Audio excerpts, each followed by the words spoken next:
Muss doch mal mit.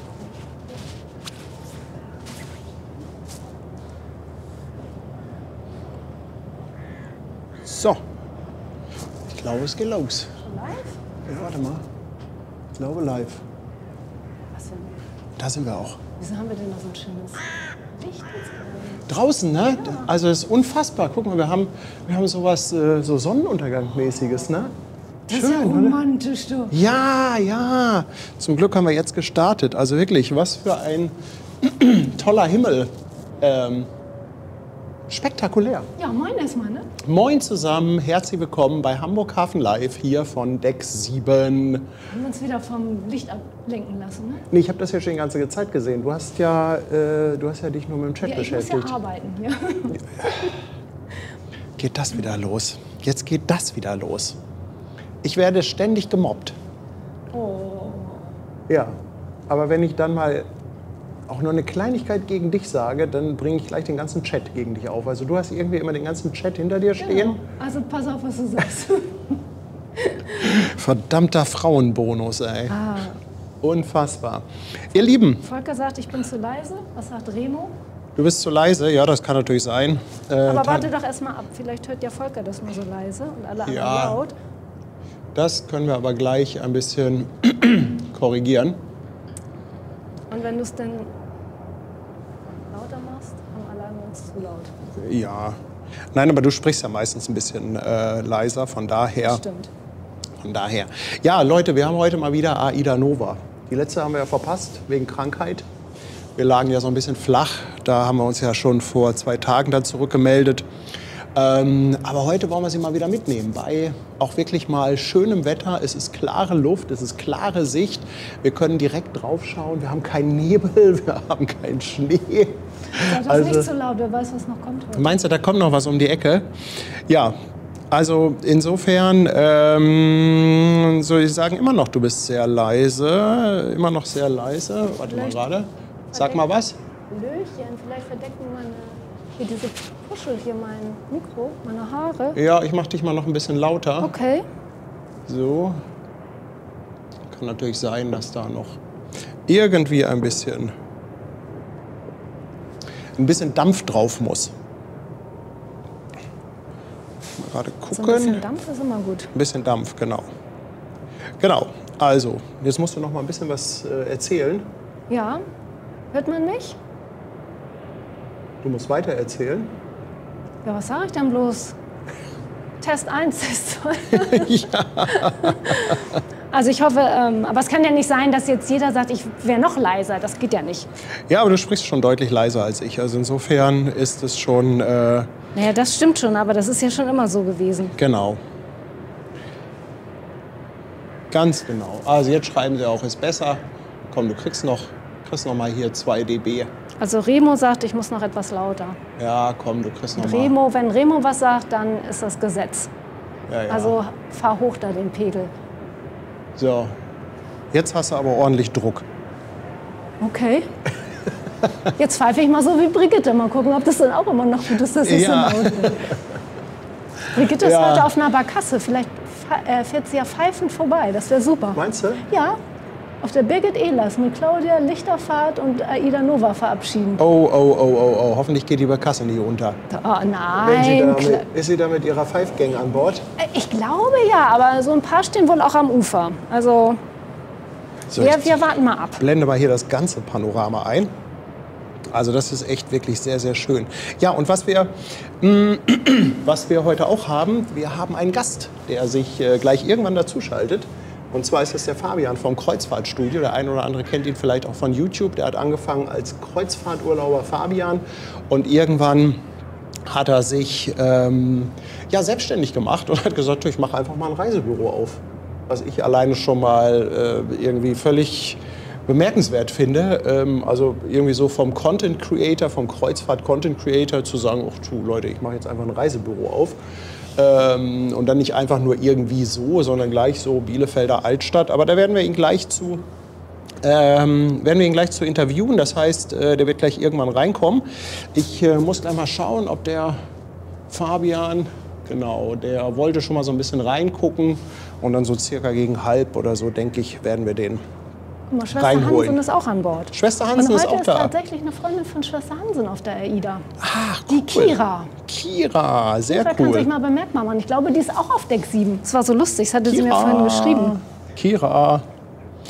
Guck mal, Robert Kröber ist da, ist seit 17 Monaten dabei. Wow. Moin, Robert. Danke, danke, danke. Robert kommt dieses Jahr noch nach Hamburg, habe ich Ja, im vorhin gelesen. April, ne? 8 Monate Fischmarkt feiert der Stefan. Und 14 Monate Reeperbahn noch ein Stefan. 2 Stefans, 8 und 14 Monate. Und die Gabi feiert 11-monatiges. Moin, moin, moin. Dijo verschenkt eine Mitgliedschaft. Danke dir. Und 2 Euro Superchat kommt von Glenn. Danke. Asterix ist jetzt seit 15 Monaten dabei. Der Frank-Film seit 8 Monaten. DJ Dietze 9 Monate. Chris Startmann 19 Monate. Chipspotter Paul 14 Monate. Danke euch Was allen. ist hier heute los? So? Also wirklich völlig Zweistellig abgefahren. alle, ne? Alle, Ist ja verrückt. alle, naja, fast alle, aber Fast schon alle, viele ne? in den hohen Zahlen. Und Harika ist im 5. Monat dabei mit einem Prime-Sub. Aber hier kommt ein guter Hinweis, ob ich die On-Air-Leuchte gecheckt habe. Das habe ich natürlich noch nicht gemacht. Die muss jetzt angemacht werden.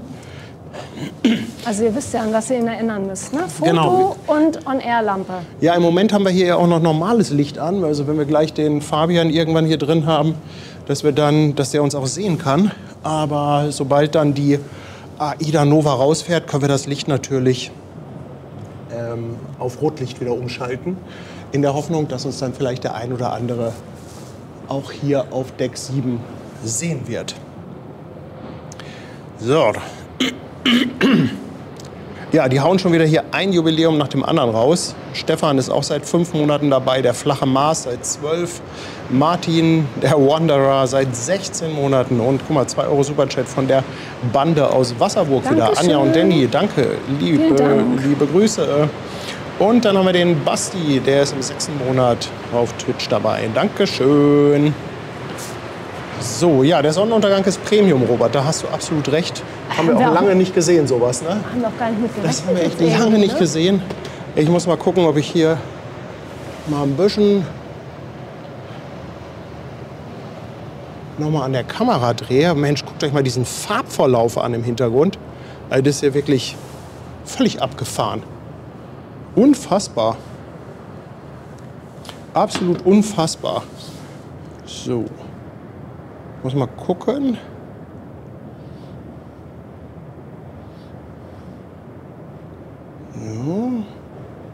Nicht, dass ich den Fabian gleich hier irgendwie verpasse, der rein will und ich ihn nicht reinlasse oder sowas.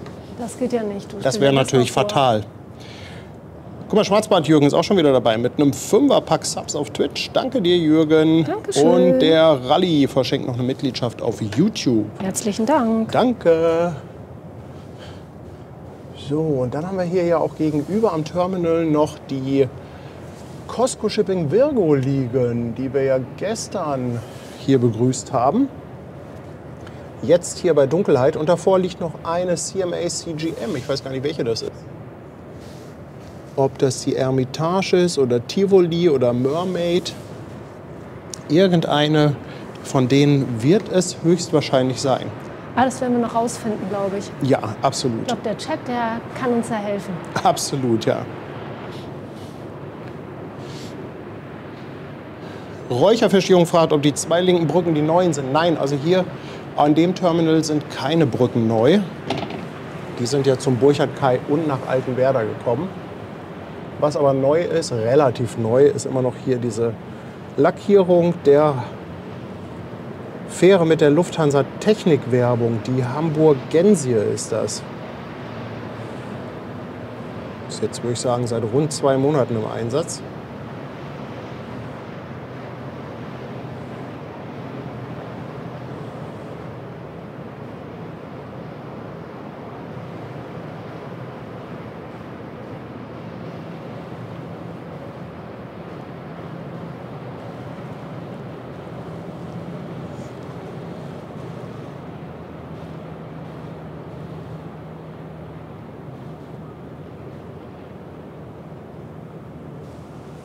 Oh, wie das Wasser glitzert und funkelt.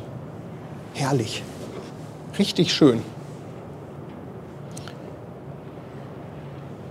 2 Euro Superchat von Glenn. Dankeschön. Und 11 Monate feiert Teds Abenteuer. Dann haben wir noch im 4. Monat mit dem Prime Sub D. Budberg. Danke dir. Emily, 8 Monate. Simone, 64, auch 8 Monate. Danke, ihr Lieben. Und Matze, 30,89 mit 5 Euro Superchat. Dankeschön. Vielen Dank. Vielen, vielen Dank. Guck mal, Matze schreibt, guckt gerade Skalarreise und überlegt, ob er das selber mal macht. Kann ich nur empfehlen. Also Frachtschiffreise ist schon echt eine ziemlich coole Hattest Geschichte. du den Glenn auch? Den Glenn hatte ich auch, Okay. ja. Genau. Ja, jetzt müssen wir mal gucken, ob der Fabian gleich mal reinkommt. Ich weiß nicht, ob Fabian schon irgendwo zuschaut oder ob der irgendwas mitbekommt. Fabian, wenn du irgendwo bist, darfst du gleich gerne mal hier gucken, ob wir irgendwie eine Verbindung hergestellt bekommen. Typischerweise dauert das bei mir ja auch ein bisschen, bis sämtliche technische Probleme dann behoben sind. Guck mal, Anthony hat noch 5 Mitgliedschaften verschenkt. Anthony Roberts. Anthony, thank you very much. Thank you.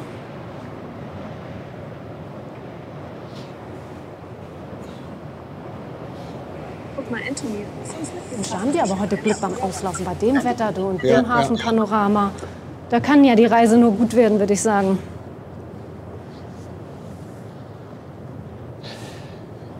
So, also zumindest sehe ich den Fabian. Jetzt setze ich mal meinen Kopfhörer auf und muss jetzt erstmal fragen, ob Fabian mich hört. Also er hört mich, das ist auch wunderbar. Kannst du denn... Warte mal, jetzt muss ich mal gucken. Fabian, sag doch mal was, ob ich dich hören kann. Ja, hallo, kannst du mich hören? Funktioniert das? Warum auch immer. Hallo, klar? Funktioniert das? Wahrscheinlich kann der ganze Stream dich hören, aber nur ich dich nicht. So, Sekunde. Probier's nochmal. Also an sich ist alles richtig eingestellt. Also ich höre ihn auch. Du hörst ihn auch? Ich höre ihn auch. Willst du den nie vielleicht bei mir hören? Du hörst Anstatt- ihn, aber ich höre ihn nicht. Ja, Fabian, sag noch mal was. Ja, ich Hey, probier's also nochmal. ich höre dich mit meinen Kopfhörern. Vielleicht sollen wir tauschen. Super. Ja, dann nimm Da- doch mal meine Kopfhörer. Ja, wieder. Warte mal kurz. Oh, wie und die Technik, ne? Warte mal kurz. Du, sonst mache ich das mit Fabian, ne? Kannst du schon Feierabend machen? Das wäre doch was. So, ich glaube, mein Kopfhörer war einfach zu leise. Fabian, moin. Ich glaube, jetzt höre ich dich. Ja, moin. Hörst du mich jetzt? Klappt Ja, das? ja, Wunderbar, sehr gut. der Technikspezialist hat gerade gelernt, dass man den Lautstärkeregler auch bei einem Kopfhörer hochdrehen muss. Okay, ja, das ist doch gut, wenn man immer noch was dazulernt. Also das einfach mal so als Pro-Tipp. So, jetzt gucke ich mal, ob ich dich bildmäßig dazu bekomme. Also, alle hören Fabian. Jetzt gucken wir mal, ob wir ihn auch noch sichttechnisch ins Bild bekommen. Welches ist die richtige Taste? Da haben wir sie. So, jetzt muss ich nur... Ach, guck. Unsere Kamera. Moment. Jetzt ist unsere Kamera falsch ausgerichtet. Aber du sitzt jetzt hinter mir, Schatz, ne? Naja, weil das Kabel von diesem weil das Kabel Kopfhörer vom, nicht so lang ist. Ah, okay. Also wir haben ja die neueste Technik, Leute, ne? Seht ihr hier, alles mit Kabel und Ja, Oldschool. Pass auf, ich mache das mal etwas weiter, das Bild.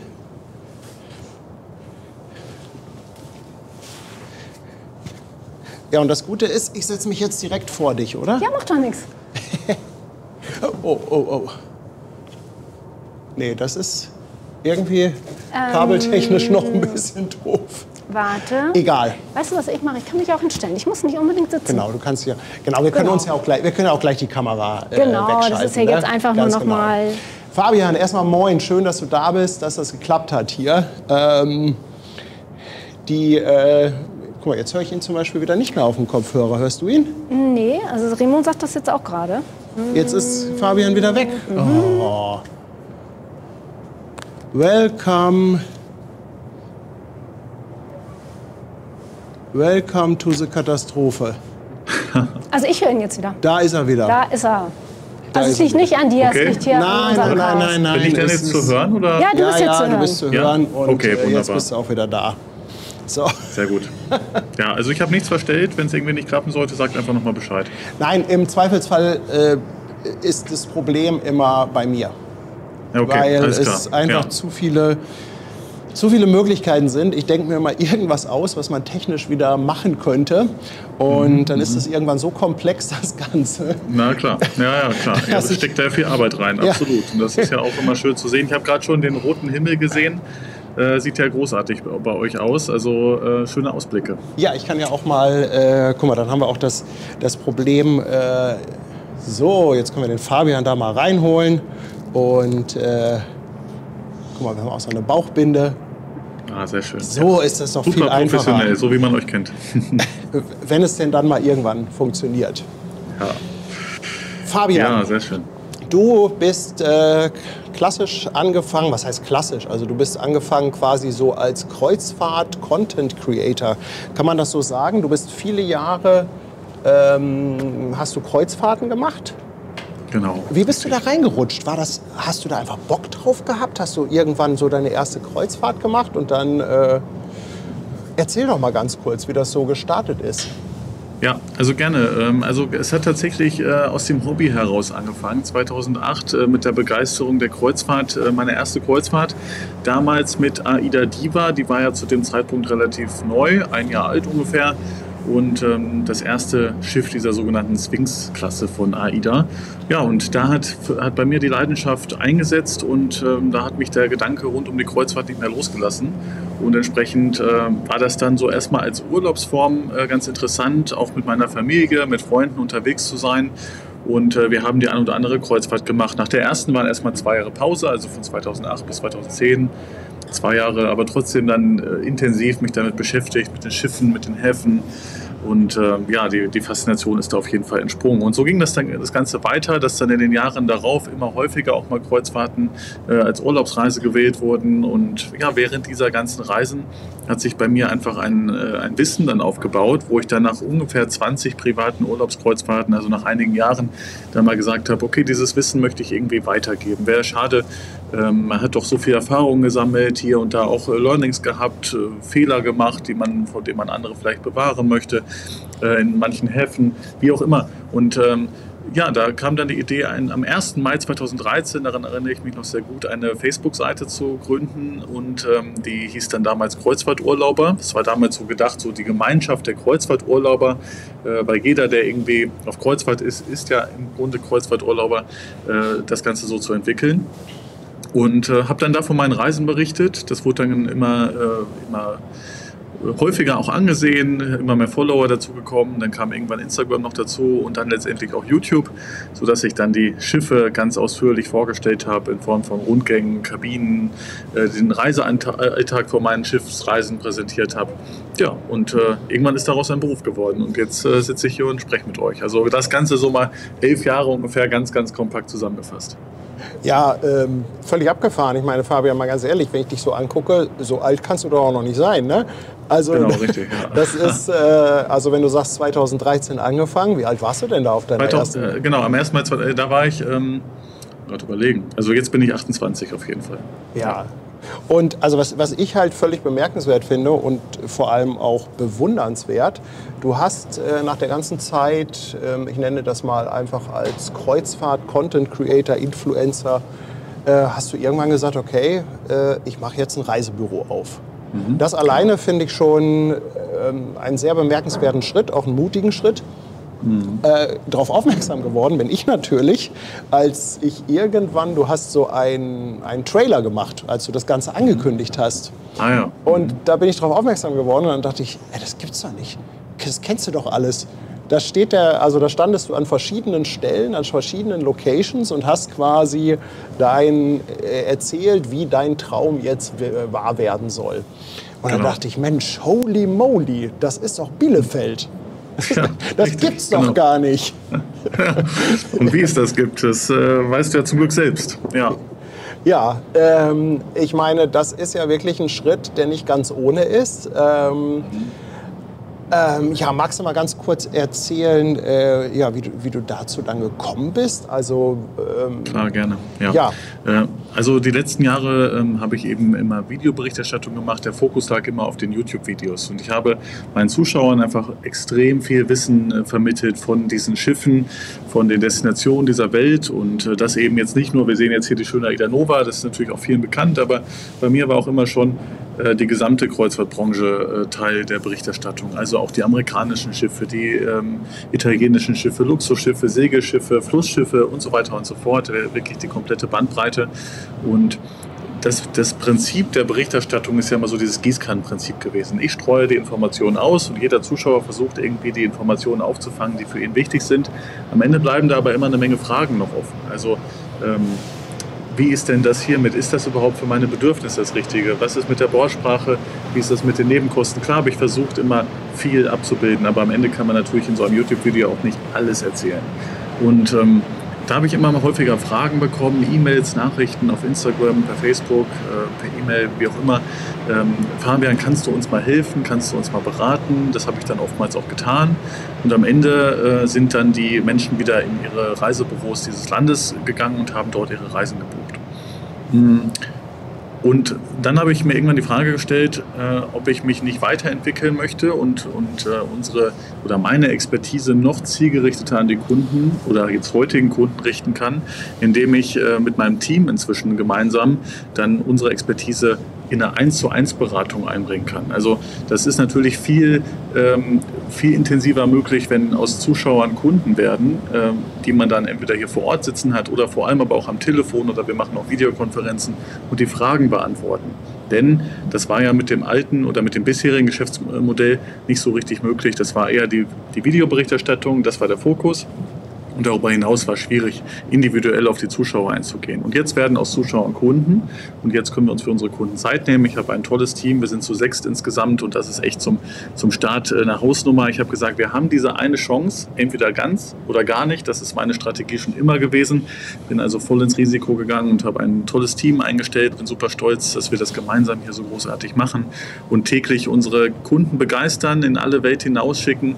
Und das eben nicht nur hier Bielefeld, das ist mir immer wichtig zu sagen. Wir haben zwar hier unser schönes Ladengeschäft, man kann hier vorbeikommen, man kann uns besuchen, aber wir sind insbesondere halt überregional für unsere Kunden da, per Telefon, per E-Mail, per WhatsApp, per Videokonferenz und so weiter. Ja. Ja, das ist ein sehr cooler Werdegang. Wie gesagt, ich habe das eben schon gesagt. Also ich finde, da gehört auch echt, oder das verdient eine ordentliche Portion Respekt, sowas heutzutage zu machen. Ich meine, klar, Kreuzfahrtbranche ist ein boomendes Geschäft. Da muss man nicht drüber reden. Das ist durchaus sicherlich eine Branche, die ganz interessant ist, aber überhaupt diesen Schritt zu machen, dann mit einem Ladengeschäft, mit Angestellten und so weiter. Meine Idee war jetzt natürlich bei der ganzen Geschichte, wir machen ständig hier Ein- und Auslaufen von Schiffen, ganz oft auch Kreuzfahrtschiffe.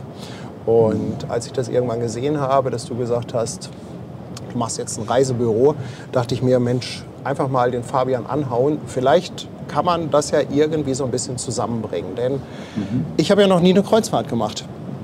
Ja, Wahnsinn, also, unglaublich eigentlich. Ja, unglaublich.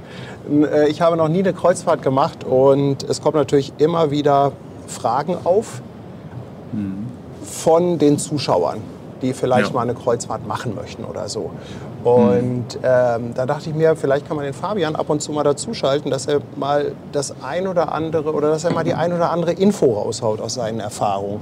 Na, also wenn man jetzt hier zum Beispiel sowas wie die AIDA Nova nimmt. Natürlich, ich meine, da muss man auch ganz ehrlich sein, der Hintergedanke ist halt auch so ein bisschen Vertrauen aufzubauen und vielleicht hat ja der eine oder andere irgendwann auch mal Lust, bei dem Fabian eine Reise zu buchen. Da wollen wir jetzt auch nicht so tun, als ob wir das alles so völlig ohne Hintergedanken machen. Das gehört natürlich auch dazu. Aber meine Idee ist eigentlich in erster Linie so ein bisschen Expertise bei dir abzugreifen. Ja, sehr gerne. Na? Und Fabian, auf der Nova warst du sicherlich auch schon, oder? Ja, mehrfach. Tatsächlich damals, als das Schiff in Dienst gestellt wurde, direkt zu Beginn. Das ist natürlich immer ein Pflichttermin für mich sozusagen, wenn ein neues Schiff kommt. Die AIDA Nova war ja nun auch das erste dieser beiden oder dieser Schiffsgeneration. Es gibt ja noch die bauähnliche AIDA Cosma, die ja sehr, sehr ähnlich ist. Und wenn so ein Schiff kommt, dann bin ich natürlich mit dabei. Und dann eben nicht nur zur Indienststellung, weil hier und da hakt es dann vielleicht noch so ein bisschen. Ich war, glaube ich, in den ersten 2 Monaten des Schiffes war ich 3-mal an Bord, um mir die Prozesse anzugucken, um die Abläufe anzuschauen, zu schauen, welche Restaurants sind besonders interessant, was ist vielleicht wichtig zu wissen, was nicht so empfehlenswert ist, was sollte man umgehen, wo sind die Stoßzeiten und vieles mehr. Also das gehört dann eben dazu zum Aufbau der Expertise. Nicht einfach nur schöne Fotos machen und ein bisschen gucken, sondern wirklich das Schiff verstehen zu verstehen, das ist mir immer wichtig. Aber was gibt es denn an so etwas denn zu verstehen? Naja, also ich meine jetzt, wenn ich das jetzt mal aus Sicht eines Gastes, der vielleicht noch nie an Bord war. Also ich bin ja bei sowas sehr blauäugig, ich würde sagen, ich buche mir das Ganze jetzt, gehe dann an Bord und dann fügt sich das alles schon. Ich würde dann davon ausgehen, dass die da irgendwo ein paar Wegweiser haben, ich irgendwie meine Kabine finde und dann auch ganz schnell eine Bar, ein Restaurant. Genau. Was sind das so für Gedanken, die man da hat oder durchspielen muss? Ja, also das kannst du natürlich so machen. Du kannst einfach jetzt sagen, ich buche mir mal eine Kabine, ich gehe an Bord und lass einfach mal alles auf mich zukommen. Das ist durchaus auch ein Ansatz, der vielleicht gar nicht so schlecht ist bei der ersten Kreuzfahrt, um sich jetzt auch nicht vorher zu verrückt zu machen. Aber es gibt das ein oder andere zu beachten, dass den Urlaub dann nochmal angenehmer und vielleicht auch runder gestaltet. Also wenn ich jetzt zum Beispiel daran denke, dass es ja an Bord 3 verschiedene Restaurantkategorien gibt. Also nicht 3 verschiedene Restaurants, da gibt es deutlich mehr. Es sind fast 20 Restaurants an Bord, sondern Kategorien. Damit meine ich, es gibt einmal die Buffet-Restaurants, die Spezialitäten-Restaurants und die à la carte Restaurants. Und die Buffet-Restaurants, die haben natürlich immer für dich offen, da kannst du jederzeit hingehen und einfach dich treiben lassen, so wie du es gesagt hast. Aber die anderen, wie zum Beispiel die Spezialitäten-Restaurants, das French Kiss gibt es an Bord, das Casanova gibt es an Bord, da würdest du Service am Platz genießen können, das Ganze im Reisepreis enthalten. Lediglich die Getränke gilt es dann zu bezahlen, sofern du kein Getränkepaket hast. Also du merkst, es gibt dann immer schon wieder so ein paar, ne? Wenn dann so, wenn so, dann nicht. Und da gibt es das ein oder andere zu beachten. Und wenn das für dich einen Mehrwert darstellt, Service am Platz zu genießen in Restaurants, dann solltest du halt vorab reservieren, weil es sind ja knapp 6.000 Gäste an Bord und es gibt jetzt nicht 6.000 Plätze in den Spezialitätenrestaurants. Entsprechend ist das etwas, was vorher wichtig ist zu wissen, sich um die Restaurantreservierung zu kümmern, oder wenn es dann nicht mehr geklappt hat, haben wir nochmal so einen kleinen Tipp für unsere Kunden, zu sagen, okay, wenn ihr an Bord kommt, könnt ihr euch da und da nochmal melden, vielleicht gibt es da noch eine Möglichkeit, weil es noch ein Restkontingent gibt. Also man kann eben entweder blauäugig an Bord gehen und sich treiben lassen, aber dann darf man auch nicht enttäuscht sein, wenn das ein oder andere nicht so funktioniert oder manches halt auch nicht mehr möglich ist, so kurzfristig. Weißt du, wo die AIDA Nova jetzt aktuell hingeht? Ich glaube, die macht jetzt irgendwie eine Skandinavien-Tour. Kann Richtig, das sein? genau. Ja, die fährt in der Regel im Wechsel. Die fährt in der Regel die Metropolentour mit Skandinavien-Routen im Wechsel. Das ist immer schön, weil es dann auch einige Gäste gibt, die beide Reisen kombinieren und 14 Tage direkt an Bord sind. Also wird es da jetzt einige Gäste an Bord heute geben, die jetzt einen Tag in Hamburg verbracht haben und keine An- und Abreise hatten, sondern einfach eure schöne Stadt dort genossen haben und jetzt die nächste Reise machen. Also die werden dann letzte Woche die Metropolenroute gemacht haben und diese Woche geht es jetzt in Richtung Skandinavien. Ich glaube, Kopenhagen ist mit dabei. Ich gucke mal gerade auf die Route. Genau, Kopenhagen, Oslo und Kristiansand. Wäre das was du jemandem als Neuling empfehlen würdest? Also ich würde dir aus dem Gefühl heraus sagen, dass mich persönlich Norwegen schon reizen würde als Ziel. Ja. Ja, absolut. Also definitiv, gerade diese Route ist auch deswegen interessant, weil viel selbst und individuell zu erkunden ist. Bei der Metropolenroute, die das Schiff sonst immer im Abwechsel fährt, da ist es nicht ganz so einfach. Da liegt das Schiff in der Regel in den großen Containerhäfen wie Seebrugge, Le Havre oder auch Southampton. Da gibt es hier und da noch ein bisschen was zu unternehmen, aber in der Regel gehen die meisten Gäste da auf lange Ausflüge in die großen Metropolen. Deswegen heißt sie auch Metropolenroute, sprich nach Paris, Brüssel wird mit angeboten oder auch London sogar. Das sind so die Metropolen. Das Highlight auf der Route ist für mich immer Rotterdam, denn dort liegt das Schiff, also AIDA Nova, mitten im Zentrum an der Erasmusbrücke, fußläufig ungefähr 20, 25 Minuten bis zur Markthalle, bis zu den Kubushäusern. Das ist immer interessant, individuell zu machen. Und da würde ich immer bei so einer ersten Kreuzfahrt auch darauf achten, dass du eine Route wählst, wo du Häfen hast, wo du auch gut selbst rausgehen kannst. Weil das wäre jetzt das Nächste, wenn du wieder blauäugig auf die Metropolenroute gehst, dich vorher gar nicht informierst und sagst auch, ich gehe einfach dort ein bisschen spazieren. Dann klappt das in Rotterdam ganz gut. Das wird auch in Southampton noch ganz gut funktionieren, aber in Le Havre und in Seebrugge würdest du hier und da vielleicht enttäuscht sein, wenn du dich vorher nicht damit beschäftigt hast. Okay, gut, das war jetzt eine ganze Menge Info. Ja. Wie gesagt, wir wollen die Leute jetzt auch nicht gleich hier total vollballern. Aber vielleicht haben wir ja auch die ein oder andere Frage im Chat oder so. Denn wie spät haben wir es denn eigentlich? Naja gut, wir haben noch eine Viertelstunde, bis die AIDA Nova ausläuft. Hier geht gerade die Beate raus. Aber auf dem Frachtschiff warst du noch nie, oder? Damit kann ich ja wieder Tatsächlich rumpunkten. nicht. Ja, das habe ich noch nicht gemacht. Aber so ergänzen wir uns gut mit unserer Expertise. Naja, was heißt Expertise? Im Endeffekt sind das einfach Erfahrungen, die man macht. Und ich denke, halt auch ein bisschen Vorlieben und so weiter. Genau, ja. Sag mal, was mich mal interessieren würde. Ich meine, klar, die Antwort, die kenne ich jetzt schon. Aber man bucht doch im Prinzip im Reisebüro oder online die gleiche Reise. Und die Preise, sind die nicht auch gleich?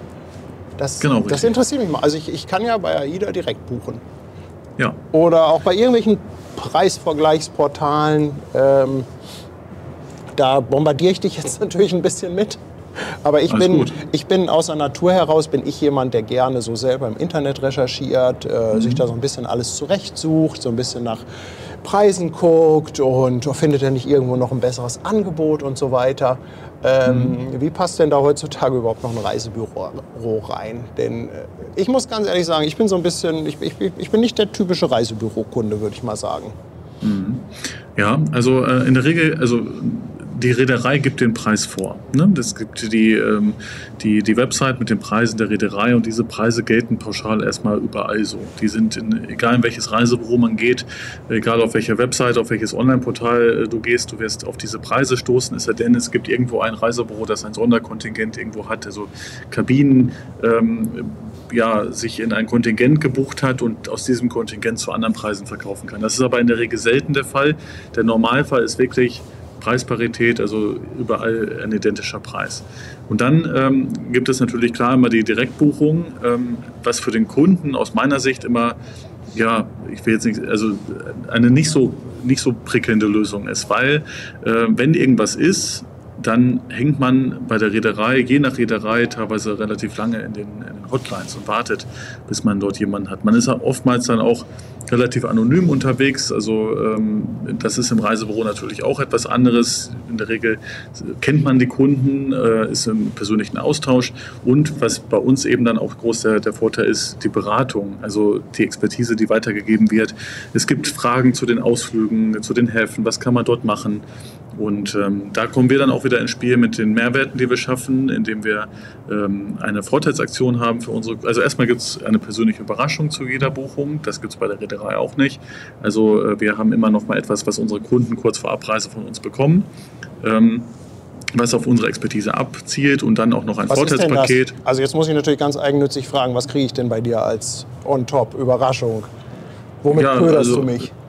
Ist halt eine Überraschung, ne? Wenn ich es jetzt erzähle, ist keine Überraschung mehr. Also so ein bisschen, um zu sagen, was dann ungefähr erwartet ist. Es gibt sehr detaillierte Infos über das, was man in den Häfen machen kann, für die bei uns gebuchte Reise.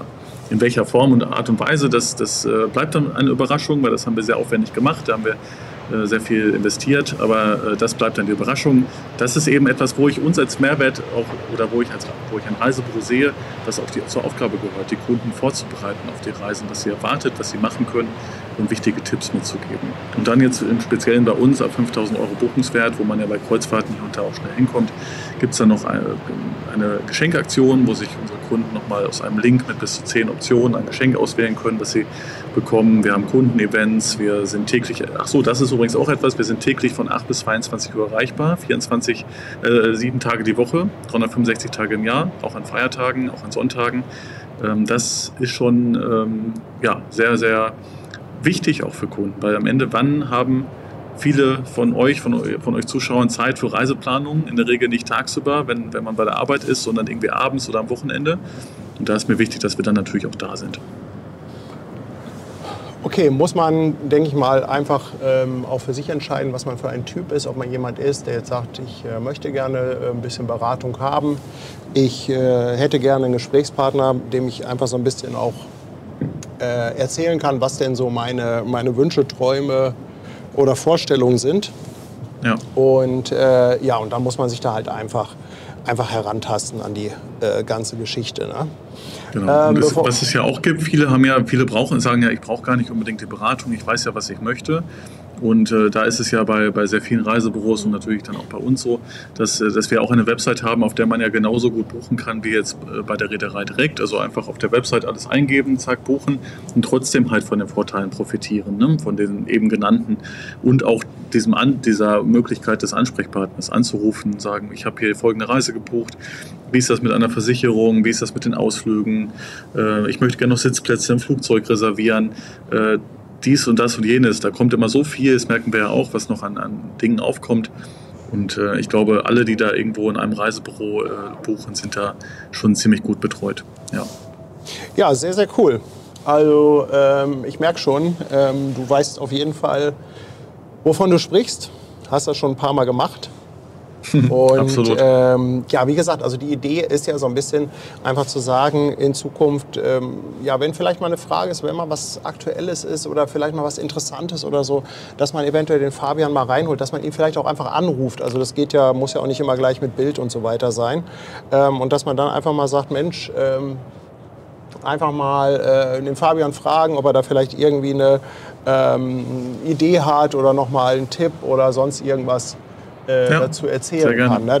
Also wie gesagt, das ist... Aber das ist ja auch eigentlich so Ziel von unserem Kanal. Ne? Ich meine, wir haben ja so viele gute Kontakte mittlerweile so aus der Seefahrt, sei es jetzt irgendwie im Hafen, von Fairplay oder ich meine, aber es wäre doch auch mal schön, jemanden an Bord noch mitzuhaben, der uns da auch helfen kann, weil es gibt ja halt diese Geschichte, die ich auch erzählt hatte, dass wir natürlich auch unheimlich viele E-Mails und so bekommen, wo Leute uns halt verfragen, so über Hamburg reisen oder auch halt über Kreuzfahrten. Ja. Ne, und da sind sie bei mir natürlich komplett richtig, weil ich ja richtig Ahnung habe, aber es ist ja für mich eine Challenge, das hatte ich beim letzten Stream schon erzählt. Ja. Und es war eben halt einer, der traute sich halt nicht so richtig im Reisebüro zu buchen, aber Online-Empfehlungen hatte er auch nicht vertraut. Und dann habe ich gesagt, Mensch, guck das so mal ein bisschen auf YouTube. Zum Beispiel der Fabian, der ist so viel gefahren, der hat auch sein eigenes Reisebüro. Ich meine, vielleicht ist das ja was für dich und vielleicht vertraust du dem ja, wenn du erst mal guckst, was der so gemacht hat. Und der jetzt auch selbstständig ist, das ist doch irgendwie toll. Und der hat tatsächlich bei dir eine Reise gebucht. Der wird irgendwie nächstes Jahr, glaube ich, nach Lappland fährt er. Ja, genau, war total, die Reise. Total begeistert. Und ich habe mich total gefreut, dass ich ja jemandem weiterhelfen konnte. Was soll ich denn sonst machen? Weiß ich ja auch nicht. Und ich bin natürlich froh, wenn nicht jemand irgendwie, das gleiche, wenn jemand fragt, kannst du irgendwie eine gute Barkassenfahrt oder kannst du ein gutes Hotel in Hamburg empfehlen? Ja, das kann ich empfehlen, weil ich es irgendwie kenne. Aber wenn ich doch auch irgendwie mir was angucke und das gut finde, ich habe ja selber bei dir reingeguckt und gedacht, ich bin ja auch eher so oldschool und würde eher im Reisebüro buchen, gerade eine Kreuzfahrt, wenn ich noch nie was gemacht hätte, finde ich das eine gute Sache. Und das finde ich toll, wenn wir so ein bisschen Unterstützung für unseren Kanal da haben könnten. Also, genau. Na klar, und es bietet ja auch den Zuschauern einen großen Mehrwert. Also wenn ich jetzt zum Beispiel an diesen Kunden denke, den ihr uns empfohlen habt, vielen Dank dafür nochmal, da war es so, dass da auch noch ganz, ganz viele Detailfragen waren, die wir geklärt haben, bis es dann zum Abschluss auch kam. Ne? Das ist ja auch schön und gut und dafür sind wir ja auch da, haben da viel Freude, diese Fragen zu beantworten und am Ende habt ihr einen glücklichen Zuschauer, wir einen glücklichen Kunden. Genau. Ne? Und profitieren alle davon. Genau, ich habe ja auch probiert, mit ihm so ein bisschen zu sagen, Mensch, ich vertraue auch dem Reisebüro, ich habe auch eine Freundin, die da arbeitet und ich würde das immer machen. Oder guck dir das doch halt mal an, sag ich, weil wenn du keinem Reisebüro vertraust und keine Online-Empfehlung, dann bist du ja alleine irgendwie. Was willst du denn machen? Ne? Und dann denke ich, muss man sich da so durcharbeiten. Und ich finde das super, wenn man da so tolle Infos bekommt. Ja. So, ich möchte auch gerne noch mal ein, zwei Sätze zu dem Thema Werbung und Verkaufsveranstaltungen sagen. Denn natürlich gibt es immer ein paar Zuschauer, die auf dieses ganze Thema sehr sensibel reagieren. Und sobald in irgendeiner Form eine Empfehlung im Spiel ist, schreien sie halt gleich Dauerwerbesendung, QVC, ihr verkauft euch und so weiter. Dazu muss ich sagen, also erstmal haben wir die Streams als Werbung gekennzeichnet. Weil das gehört sich einfach. Das muss man bei YouTube und auch bei Twitch machen. Wer da nicht drauf geachtet hat, ja, könnt ihr vielleicht noch mal nachschauen. Und auf der anderen Seite ist es halt so, wer im Endeffekt, naja, ich sag mal, wir wollen euch nicht direkt etwas verkaufen, wir wollen euch einfach eine Möglichkeit geben, wo Zuschauer, die eventuell eine Kreuzfahrt buchen möchten, hingehen können und sich eventuell beraten lassen können. Es ist doch auch so, wenn ihr einen Klempner braucht und ihr wirklich die Kacke bei euch aus dem Klo kommt, ne, dann habt ihr natürlich die Möglichkeit, einmal zu Google zu gehen und bei Google dann irgendwie nach einem Klempner suchen und ja, und dann dann könnt ihr ein bisschen beten, wer da denn jetzt kommt, um euch wirklich von der Kacke zu befreien. Oder aber ihr habt das Glück, dass ihr irgendwie einen Bekannten habt, der sagt, du pass mal auf, ich kenne da jemanden, der kommt jetzt gleich vorbei, ne, der macht das halt alles 100%ig. Und das ist die Idee bei der ganzen Geschichte. Na, aber nichtsdestotrotz wollen wir natürlich nicht verschweigen, der Fabian, der muss mittlerweile davon leben, der hat den Schritt gewagt, ein Reisebüro zu gründen. Wir leben mittlerweile hier auch von, leben wir natürlich von euch als Zuschauern und so weiter. Ich muss ehrlich sagen, ja, betrachtet das mal einfach ein bisschen differenziert. Genau, so viel dazu. So viel währenddessen dazu. du das erzählst, werden die Leinen schon aufgekürzt, wie ich sehe. Ja, ganz genau. Es geht hier gleich los. Großartig. Die letzten Male hatte sie ein bisschen Verspätung, aber mal wir sehen, die Leinen sind schon im Wasser. Ja, Fabian, du kannst ja gerne noch ein bisschen dranbleiben. Ich würde vorschlagen, wir genießen jetzt auf jeden Fall hier dieses Schauspiel. Ja. Wir haben auch ganz oft Zuschauer, die an Bord sind, die dann ja auch teilweise mal winken oder mit Lampen irgendwie rüberblinken und so weiter. Also das ist schon die ganze, das ist schon immer ganz spannend, ne? Das dann auch zu sehen, beziehungsweise im Chat zu lesen, wenn jemand an Bord ist. Absolut. So, jetzt muss ich aber auch noch mal gerade gucken. Hier ist nämlich noch eine ganze Menge reingekommen. Oh Gott, das habe ich ja völlig überlesen hier. Also Emily ist seit 8 Monaten, Simone auch seit 8 Monaten dabei. Der Matze hat 5 € Superchat dagelassen. Ach so, den hatten wir vorhin mit der Skalarreise. Ja, genau. Dann der Stumpy Note im 2. Monat mit dem Prime Sub dabei. Danke dir vielmals. Rea Strickliese lässt 100 Bits da. Danke. Anthony Roberts, 5 verschenkte Mitgliedschaften. Hatten wir, glaube ich, vorhin auch schon wieder. Dann Maxim im 10. Monat bei der Speicherstadt dabei. Danke dir. Olaf Meissner mit 2 € Superchat. Danke, Olaf. Karl-Heinz Walz, 10 Monate dabei. Robert Kröber verschenkt 5 Mitgliedschaften. Dankeschön. Dann Eva Markus im 13. Monat in Speicherstadt. Eva Markus, gehört er zu Evergreen? Und Stevie im 6. Monat auf Twitch dabei mit einem Abo. Danke dir. Jens Riemer im 4. Monat auch auf dem Fischmarkt. Dann haben wir noch den Glenn mit 2 € Superchat. Janine, auch 5 € Superchat. DJ Sven Kinder ist auch wieder dabei. 2 € Superchat. Danke dir. Und im 4. Monat mit dem Prime Sub der Tobi. Und dann haben wir noch Jens-Peter Jansen. Der haut auch noch mal 5 Mitgliedschaften raus. So, jetzt geht's aber gleich los. Die Leinen sind los und wir warten natürlich immer auf den Moment, wo es ein Horn gibt. AIDA ist da eigentlich immer relativ zuverlässig, MSC immer extrem geizig. Ja, aber ein ganz besonderer Moment als Kreuzfahrer, wenn das Horn ertönt, vor allem wenn's beim ersten Ablegen, finde ich, ist immer so ein Gänsehautmoment. Ja, das glaube ich. Was ich immer nicht verstehen kann, es gibt so einige Reedereien, da hast du das Gefühl, die Leute sind lieber beim Essen abends, als dass sie beim Auslaufen oben an Deck stehen in Hamburg. Ja, insbesondere auf den internationalen Schiffen ist das sehr verbreitet. Also auf einem amerikanischen Schiff beim Ablegen, da stehe ich manchmal auch allein an Deck. Ja, ist immer ein bisschen schade, aber so ist es unterschiedlich. Bei AIDA ist es in der Regel schon so, dass sehr viele sich das auch anschauen und wenn ja auch die Auslaufmelodie ertönt, was natürlich auch immer ein besonderer Moment ist.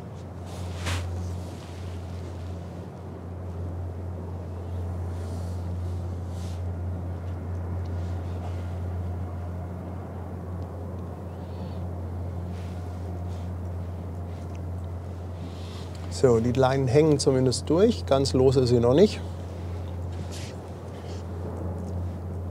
Oh, wir müssen das Rotlicht einschalten.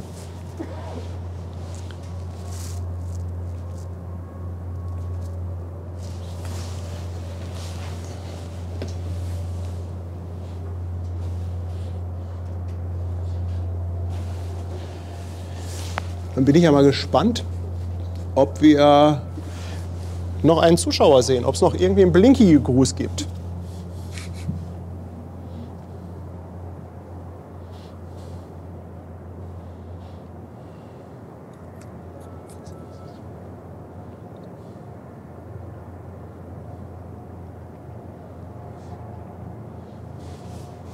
Es hatte auf jeden Fall, hast du das mitbekommen, Schatz? Hatte doch jemand geschrieben im Chat, dass er an Bord ist, oder? Ja, ich habe das gelesen. Ich habe den Namen schon wieder vergessen. Vielleicht weiß es ja noch jemand. Oder schreibt noch mal, ich gucke hier gleich.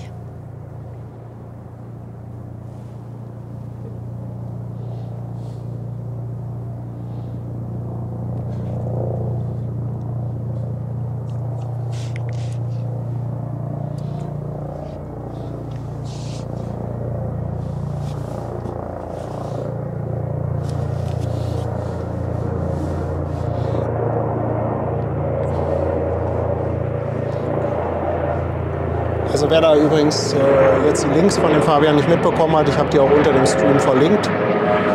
Ansonsten können wir die auch gerne noch mal in den Chat posten, wenn ihr da einfach mal schauen wollt. Ja, Andi, Kreativ Andi schreibt oben links. Also ich habe es auch schon gesehen, dass es da oben blinkt. Also ich glaube oben ziemlich mittig, ne? Fabian, wie nennt man oben das Deck ganz vorne? Ist das nicht das Pooldeck, oder? Ja doch, im Wesentlichen schon. Also das ist ganz oben wird oft irgendwie Sonnendeck oder Pooldeck genannt und da vorne befindet sich sogar auch ein Pool. Und ja, ich sehe da auch direkt unter dem Masten da ein Licht blinken. Da scheint jemand zu grüßen. Mal gucken, ob das ein Zuschauer ist.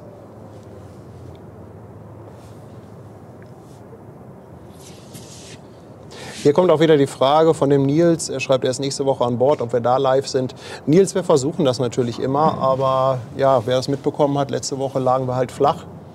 Da mussten wir auch einiges sausen lassen. Da haben wir halt auch AIDA Nova, wir hatten Queen Victoria hier, Queen Anne hatten wir da. Lauter schöne Schiffe, aber tja, die Gesundheit hat uns da leider einen kleinen Streich gespielt. Aber Frachtschiffreisen kann man bei dir nicht buchen, ne? Da gibt es ja auch nur ganz wenig. Ne? Bei Fabian? Nee, ich glaube nicht, oder? Frachtschiffreisen? Noch nicht, nee. Also bisher noch nicht, aber was nicht ist, kann noch werden. Kann man bei dir denn so ziemlich alle Reedereien oder hast du dich auf irgendwas spezialisiert? Hast du dich eher so auf die deutschsprachigen oder bist du da breit aufgestellt? Buchbar sind alle Reedereien bei uns. Ich finde immer, die Spezialisierung ist ja schon die Kreuzfahrt. Also viele Reisebüros haben ja alles im Angebot mit Hotelurlauben und so weiter und so fort. Wir haben uns ja auf die Kreuzfahrten spezialisiert, bieten das andere auch an, wenn es gewünscht wird, aber damit werben wir nicht. Wir sagen wirklich, wir sind die Spezialisten für Kreuzfahrten, sind natürlich für einige Reedereien noch mehr Spezialist als für andere, aber wenn jetzt so, ich sage jetzt mal, so eine Nische wie jetzt zum Beispiel Seabourn oder Expeditionskreuzfahrten, Swan Hellenic oder so, das bekommen wir alles hin. Also wenn da spezielle Wünsche bestehen, einfach Bescheid sagen. Du hast ja selber auch schon echt eine ganze Menge gemacht. Ich glaube, letzte Woche oder so warst du, glaube ich, auch noch auf einer Expeditionsfahrt. Richtig. Warst du nicht auch irgendwo in der Arktis? Ja, fast. Also bis in den botnischen Meerbusen, zum nördlichsten Punkt der Ostsee ging die Reise mit der Hanseatic Spirit von Hapag-Lloyd Cruises. Die Ostsee friert ja ganz im Norden zu. Das ist ja ganz interessant. Der Salzgehalt ist da ja nicht mehr so hoch. Und ja, da sind Temperaturen gerade von um die minus 20 Grad und da bildet sich richtig dickes Meereis. Da würde Aida Nova jetzt nicht mehr hinkommen, beziehungsweise wäre nicht empfehlenswert, dorthin zu fahren. Das würde dem Rumpf nicht so gut bekommen. Aber auf dem Schiff, auf dem ich war, das hat die PC6 Eisklasse gehabt und entsprechend sind wir da richtig durch das dicke Meereis gebrochen, was eine unglaubliche Geräuschkulisse mit sich bringt. Und es war immer mal mein Traum. Ich habe jetzt über 1100 Tage auf den Schiffen dieser Welt verbracht. Aber das fehlt tatsächlich noch. Einmal irgendwo durchs Eis zu brechen, weil das hat man so selbst in der Arktis und Antarktis nicht so häufig. Habe ich ja auch alles schon gemacht und auch berichtet und Videos von gemacht. Aber das mit dem durchs Eis brechen, das ist im Botnischen Meerbusen zur Winterzeit schon ziemlich einzigartig. Da hatte ich ja das Glück, dass ich bei meiner Frachtschiffreise auch durch Eis gefahren bin. Also Ach, wirklich? Das okay. ist in der Tat, wo war das dann? Das war oben Richtung Finnland. Ah ja, okay, also im Grunde auch dort in der Gegend. Ja, also das war wirklich extrem eindrucksvoll. Worldflyer 2024 fragt, ob wir mal Bock haben, Crewmitglieder von AIDA einzuladen. Er arbeitet bei AIDA als Biker und wäre im März in Hamburg. Was ist denn ein Biker an Bord? Also das ist jemand, der die Fahrradausflüge begleitet. Ach so, der macht quasi Landausflüge mit dem Fahrrad oder was auch immer. Ja, also lieber Worldflyer, melde dich gerne mal bei uns, am besten per E-Mail. Findest du im Impressum. Ich glaube mal jemanden von der Crew zu interviewen, der mal so ein bisschen erzählt, was da so an Partys hinter den Kulissen stattfinden, wenn die Gäste dann alle schlafen und die Crew dann richtig die Sau rauslässt.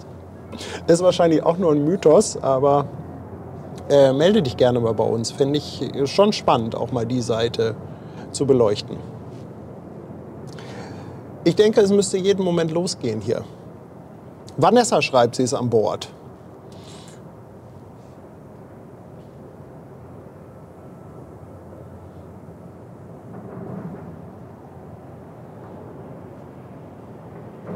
Papa David fragt, ob man auch Disney Cruise bei dir buchen kann. Also am besten ist, ihr schaut euch einfach mal beim Fabian um.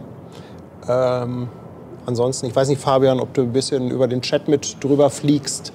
Kann ich das hier auch sehen auf dem, kann ich das hier öffnen? Du musst den YouTube-Stream aufmachen. Ah, okay. Also du musst dann extra den Stream aufmachen und da, weiß nicht, wenn du da die Möglichkeit hast, vielleicht die ein oder andere Frage im Chat zu beantworten, wenn die gerade sehr spezifisch ist oder so. Ah ja, okay. Ja. Nee, jetzt habe ich den Chat auch auf. Also wir sehen auf jeden Fall hier einiges blinken. Oh.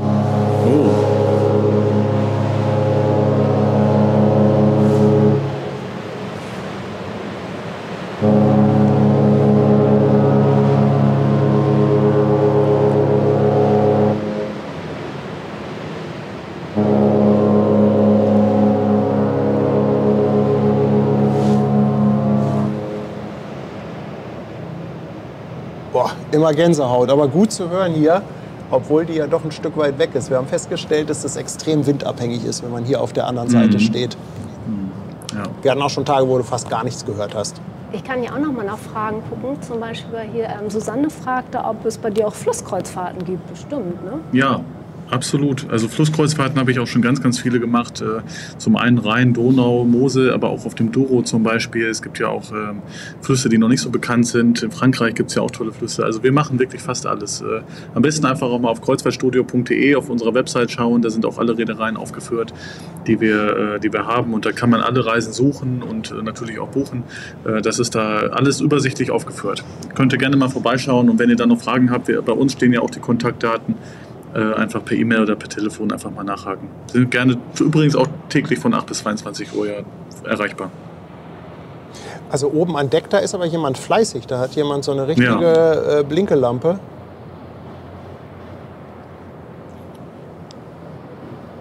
Wir werden es gleich sehen.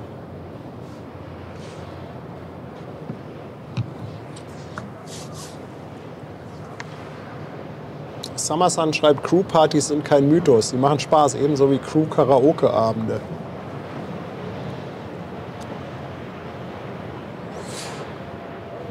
Der Grillmeister fragt, wie das Horn betätigt wird, mit Dampf oder mit Lautsprecher. Nee, also das ist richtig mit Druckluft, ne? Also Druckluft und ein Kompressor ist dahinter. Richtig.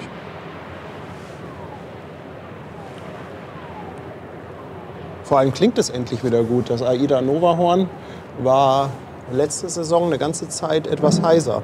Und ich glaube, die Barkassen Ehlers sind auch auf dem Weg hierher. Barkassen Ehlers ist unterwegs? Ich glaube ja. Brigitte schreibt das, die ist an Bord. Ja, ich muss mal gucken. Hier unten fährt eine kleine Barkasse.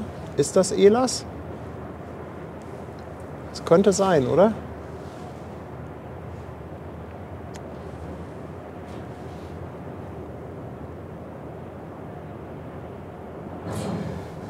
Ja, was für uns natürlich immer schön ist, dass die AIDA Nova auch ordentlich Lichtshow hat.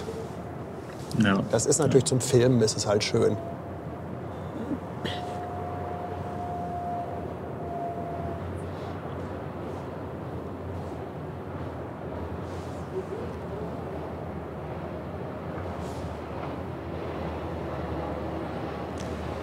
Also der Chat schreibt, das ist die Birgit Ehlers. Das ist Birgit Ehlers da Claudia unten, an ne? Bord, die macht Lichterfahrt mit Begrüßung AIDA. Ja.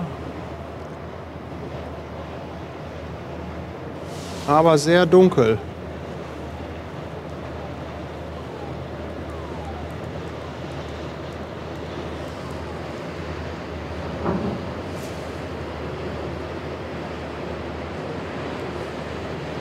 So, ab geht's. Oh, jetzt blinken sie hier hoch. Da, mit Suchscheinwerfer.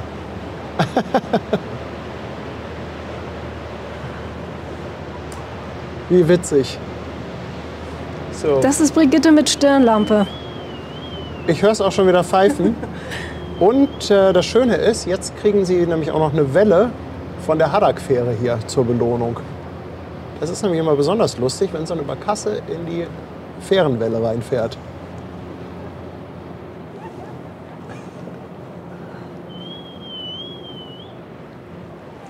Heute ist es die Pfeifbarkasse.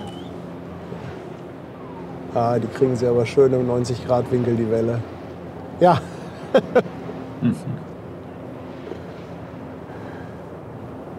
Sehr witzig. Großartig. Ist das irgendwie der AIDA-Fanclub da an Bord? Ja. Oder? Mit Fahne. Ja, wir gehen aber wieder auf die AIDA Nova. Sehr cool.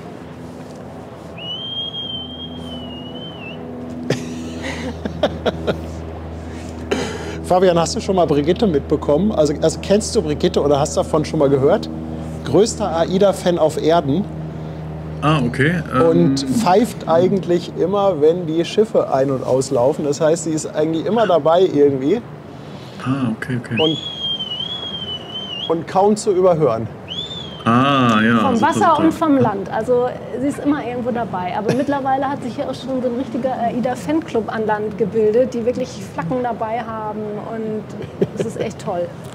Ja, schön zu sehen. Es ist eben eine Faszination und das Ja. beweist es ja am besten, wenn so viele Menschen auch landseitig dann da stehen, die Schiffe verabschieden oder jetzt hier auch in eurem Stream zuschauen. Ja. Das unterstreicht ja, wie emotional dieses Thema ist. Und das ist Absolut, also die Kreuzfahrten werden wirklich geliebt. Wir kriegen immer Mails, streamt ihr und wir machen eine tolle Reise und die Leute Ja. erzählen dann von ihren Geschichten, die sie da erlebt haben. Ich finde das toll. Ich meine, das ist irgendwo so eine Leidenschaft und es bringt den Leuten irgendwie Freude. Ne? Und ich finde, Absolut. das ist was ganz Tolles. Also, Ja.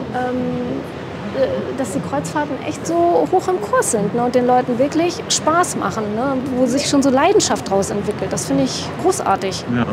Ja, hier schreibt auch schon jemand, schwer sich zu entscheiden. Die Barkasse ist eine harte Konkurrenz gegen die AIDA Nova. Ja.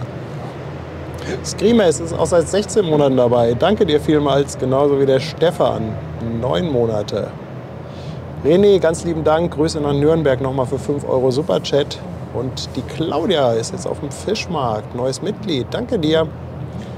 2,49 kommen nochmal von Mike und Hansi, dem Community-Seehund. Liebe Grüße und danke. Und DJ Sven Kinder lässt auch nochmal 5 € da und schreibt, ich war mit meiner besseren Hälfte am 8.12. auf der Preziosa für 8 Tage. Das hat uns so gut gefallen, wir machen die Tour im März einfach nochmal. Ja, hört man immer wieder, dass Kreuzfahrturlauber zu Wiederholungstätern werden. Mal gucken, Fabian, vielleicht kriegst du es ja hin, mir eine Kreuzfahrt zu verpassen. Sag mal, da habe ich mal eine Frage. Weißt du, was mich irgendwie angekickt hat? Diese, wie heißen die? Havila. Ja. Havila in Norwegen. Ich habe das nicht ganz verstanden. Ist das quasi, fahren die so ähnlich wie in so einem Fährendienst? Also, weil da gibt es ja so Reisen, 21 Häfen in 7 Tagen. Genau, ja. Das ist ja die Wäre das was für Postschiffroute. jemanden, der Bock hat, viel zu sehen, viel Land zu haben und der immer Empfang braucht, um was zu streamen? Ja, das ist natürlich praktisch. Gerade vor der norwegischen Küste ist immer sehr guter Empfang. Also die Havila-Schiffe befahren ja die Postschiffroute. Hurtigruten ist vielleicht noch mehreren ein Begriff, die das ja nun sehr, sehr lange auch schon machen. Und auf dieser Postschiffroute wurden jetzt für vier Termine dann auch das außerhalb von Hurtigruten vergeben von der norwegischen Küstenlinie, sodass eine neue Reederei entstanden ist daraus, Havila Voyages, die mit sehr modernen Schiffen diese Küstenroute befahren. Ich habe das gemacht jetzt im Sommer und war schwer beeindruckt. Also es sind moderne Schiffe, kleine Schiffe, ne, sind nicht so groß, 135 Meter ungefähr, und machen damit eben viel möglich, wo Aida Nova längst nicht reinkommen würde und einige Brücken auf dem Weg dahin abreißen würde, denn das ist immer ganz knapp. Die Havila-Schiffe sind genauso konzipiert, dass sie gerade überall durch die Brücken hindurchkommen und die kleinsten, entlegensten Orte erreichen. Es sind kurze Stopps und das ist das, was du eben meintest. Sehr, sehr viele Häfen in kurzer Zeit, teilweise aber auch nur für 15 Minuten, weil viele Norweger oder auch Touristen dort nutzen die Schiffe einfach, um von Port zu Port zu fahren, also von Hafen zu Hafen. Also wie eine Fähre quasi. Ja, kann man so buchen, genau. Aber viele machen es auch als 11-tägige Rundreise von Bergen bis Kirkenes, also bis hinters Nordkap sozusagen und wieder zurück. Das geht auch. Also irgendwie hat mich das angemacht. Ich fürchte nur, dass das auch ein bisschen Stress ist, weil wenn ich sowas höre wie 20 Häfen an 7 Tagen. Ja, du musst ja nicht überall rausgehen. Und so ist es auch nicht gedacht. Also diese Häfen, wo das Schiff wirklich nur kurz hält, das ist dann eher ein technischer Stopp in der Regel. Und in manchen Häfen, wenn so eine Stunde zum Beispiel oder 1,5 Stunden Halt ist, dann kann man auch mal kurz rausgehen und mal eine Runde spazieren gehen. Das ist ja schon sehr speziell und auf jeden Fall anders als eine klassische Kreuzfahrt. Vielleicht als erste Kreuzfahrt nicht so ideal. Zumindest würde es einen falschen Eindruck vermitteln, sagen wir mal so. Und ich bin ja jemand, wenn du mir sagst, das ist als erste Kreuzfahrt nicht geeignet, dann würde ich das als erste Kreuzfahrt buchen. Ja, aber irgendwie, ich weiß nicht, irgendwie hat mich das angemacht, diese Idee, mit diesen kleineren Schiffen so ein Hafenhopping zu machen, so nenne ich es jetzt einfach mal. Also oben an Deck, da wird wirklich so fleißig geblinkt. Guck mal, und das spiegelt sich sogar vorne im Wasser unten. Wer ist denn das? Ist das die, wie hieß die, war das Vanessa oder wie hieß sie, die an Bord war? Den Namen schon wieder vergessen. Kira. Also Kira war das von Anja. Kira ist die Freundin von Anja. Genau. Und dann haben wir aber noch eine Zuschauerin, die eben geschrieben hat.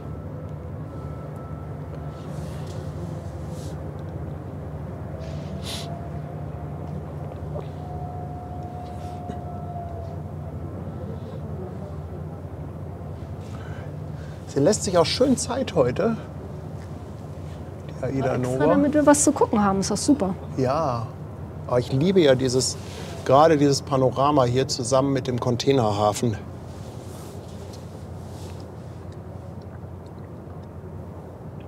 Nitro Express 96 fragt ja im Chat, ob ich schon mal eine Weltreise gemacht habe. Nee, das fehlt tatsächlich. Dafür braucht man eben sehr viel Zeit und ja auch ein bisschen Kohle, muss man auch sagen. Denn die Reisen gehen ja schon so mindestens 135 Tage einmal um die Welt. Aber das hat natürlich was. Wenn man sich vorstellt, einmal um den Globus zu fahren mit einem Schiff, ohne zu fliegen, schon sehr, sehr reizvoll, muss ich sagen. Die Doris sollte das sein, schreiben hier einige. Doris ist an Bord. Danke für die Info, ihr Lieben. Aber Fabian, das wäre doch noch eine Idee. Ich meine, du kannst auch im Prinzip auch Offsite arbeiten. Also ich meine, Weltreise, Telefon, Laptop dabei und dann Beratung direkt von Bord. Und dann schön in Videokonferenzen, dann kannst du den Leuten gleich den Mund wässrig machen. Wenn du dann, die Technik macht es möglich. Wenn du dann auf dem Pooldeck stehst und mit einem Cocktail. Ja, aber ich bin auch gern hier zu Hause und bei meinem Team. Ich habe ja wirklich eine tolle Crew hier an Bord, auch im Studio. Und das macht auch Spaß. Also insofern würde es mir schon schwerfallen, inzwischen tatsächlich auch für so eine lange Zeit am Stück weg zu sein. Das möchte ich momentan eigentlich gar nicht unbedingt machen.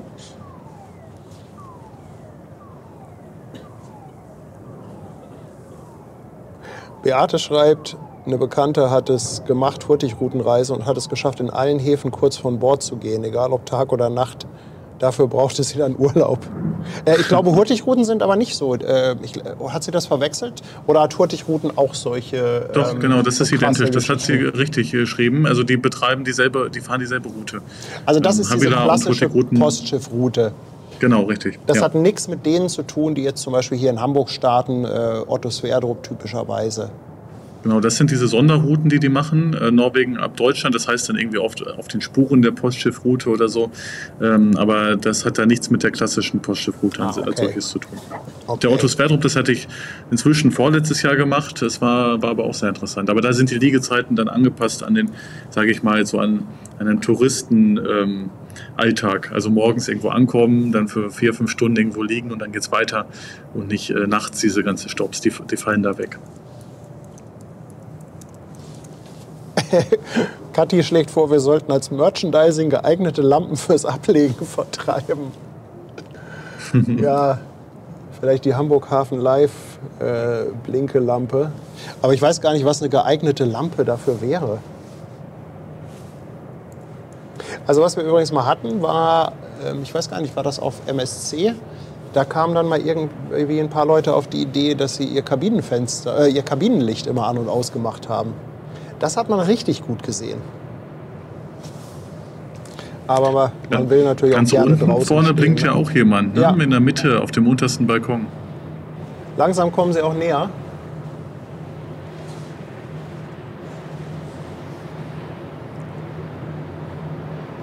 Was ist denn so deine Lieblingskabine, Fabian, rein von der Lage her?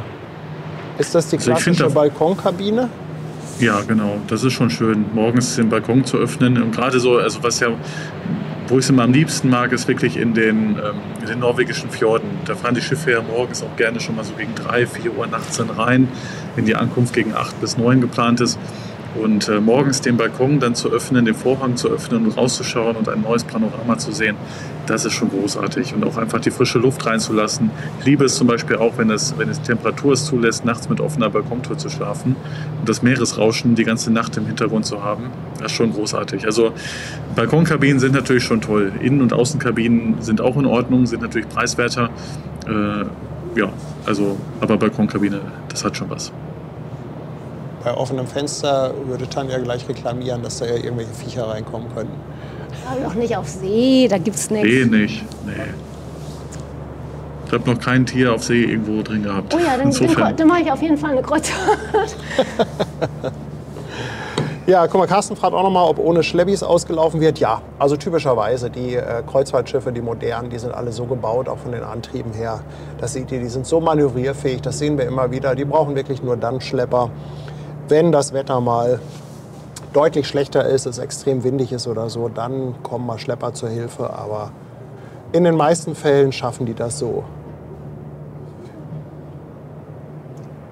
Ja, oben wird geblinkt, unten wird geblinkt. Euch auf jeden Fall eine gute Reise. Nächster Stopp war Kopenhagen oder Oslo, ne?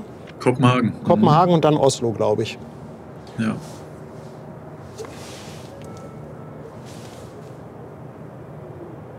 Also einmal um Dänemark rum. Ich war letzte Woche durch den Nordostseekanal erstmals gefahren. Das war für mich ja auch noch etwas auf der Bucketlist. Und das war auch spannend. Die Abkürzung sozusagen. Ich bin ja Sonntag abgestiegen in Hamburg bei euch. Stimmt.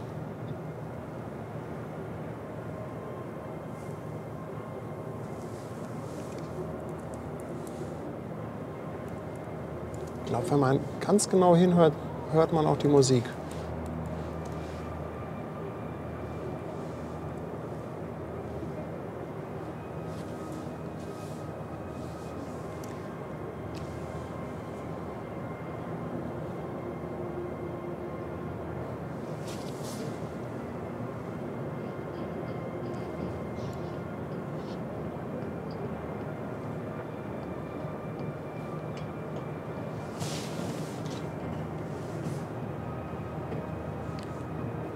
Guck mal, der Anthony hat auch noch eine schöne Route vorgeschlagen. Also er schreibt, Cruise ships visit Astoria, Oregon as part of Alaska and USA West Coast Mexico trips. Das ist auch cool. Klingt auch gut. Ja.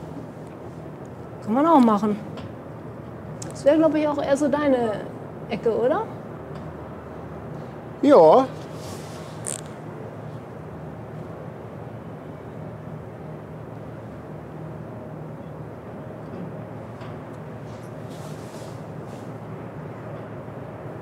Was ich ja auch immer wieder finde, wenn so Zuschauer im Chat schreiben, wie lange die auch ihre Kreuzfahrten schon buchen. Ne? Also wirklich fast über ein Jahr oder so voraus. Ne? Also ganz viele Zuschauer schreiben, ach, keine Ahnung, irgendwie in 110 Tagen geht es wieder auf See. Und das finde ich so Wahnsinn. Ne? Hast du so lange irgendwas, auf was du dich freuen kannst? Die sind ja eher so Spontanbucher. So nächste Woche geht's los. Aber das finde ich toll, wenn man sich so lange auf irgendwas freuen kann. Wir haben Anfragen für 2027, also manche sind da super langfristig unterwegs. Das ist immer so kontrastreich. Also dann spricht man mit einem Kunden für 2027 und der nächste, der anruft, der möchte nächste Woche am liebsten direkt weg. Ist schon immer unterhaltsam. Auf Twitch habe ich noch eine interessante Frage gesehen. Da fragte jemand, wie es denn aussieht mit diesen Kreuzfahrten in den Norden für Personen mit Gehbehinderung. Weißt du da was drüber, Fabian? Wie die Schiffe ausgestattet sind, wie behindertengerecht die sind, beziehungsweise ob das empfehlenswert ist oder nicht? Ja, also gerade AIDA ist da ganz vorne mit dabei. Die machen da sehr viel. Die haben entsprechend ausgestattete Kabinen, die maximal an die Bedürfnisse dieser Person ausgerichtet sind.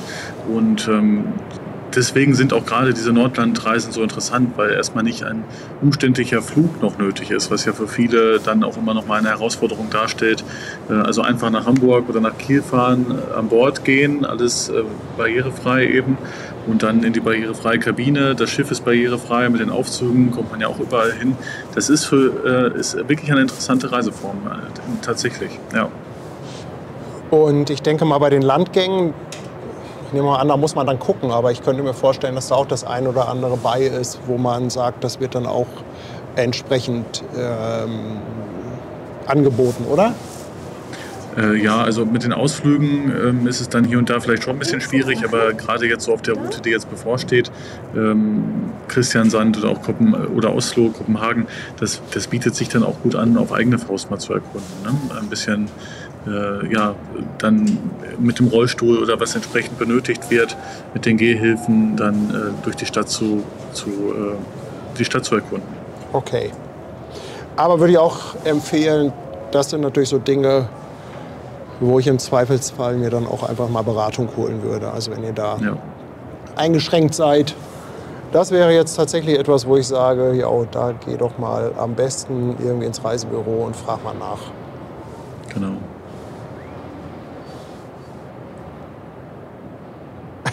Merkerst fragt hier, kann ich auch einfach nach Hamburg fahren und einsteigen, ohne vorher gebucht zu haben?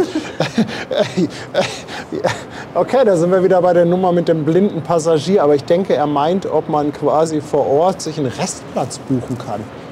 Ja, interessant. Gibt es sowas wie wirklich so eine ultra kurze Spontanbucher-Geschichte? Also das wäre mir tatsächlich neu. Soweit ich weiß, ist so einen Tag vorher meistens Buchungsschluss. Das ist aber wirklich eine gute Frage, was die machen würden, wenn noch Kabinen verfügbar ist und man am Schiff ankommt, ob da noch irgendwas möglich ist. Ich glaube aber schwierig. Und tatsächlich sind die Schiffe gerade tatsächlich auch eher ausgebucht, als dass noch was verfügbar ist.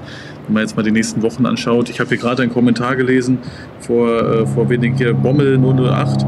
Nee, doch nicht. Das war noch drunter. Irgendwo stand, dass sie für 2026 schon keine Balkonkabinen mehr bekommen.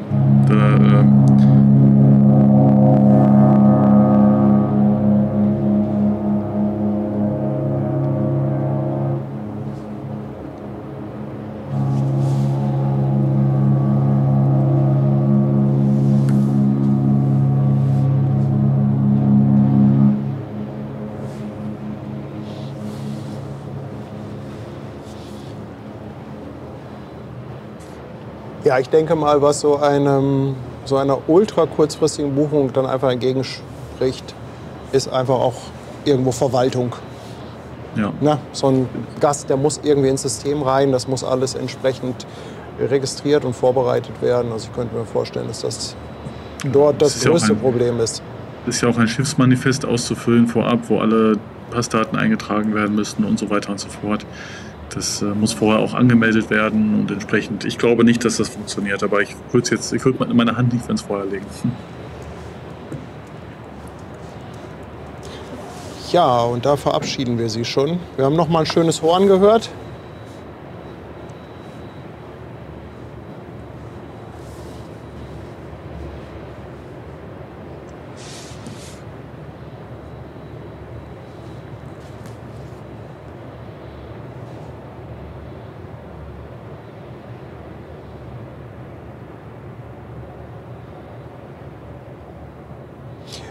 Ja, und einige im Chat schreiben schon so ihre Erfahrungen.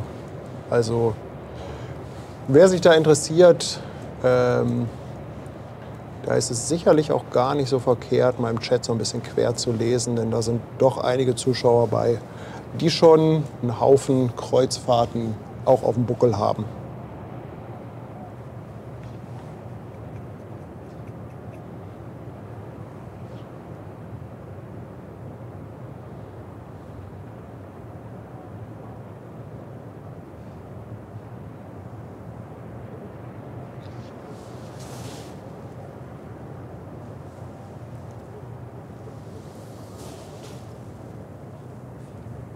Da verschwindet sie hinter dem alten Terminal der Englandfähre.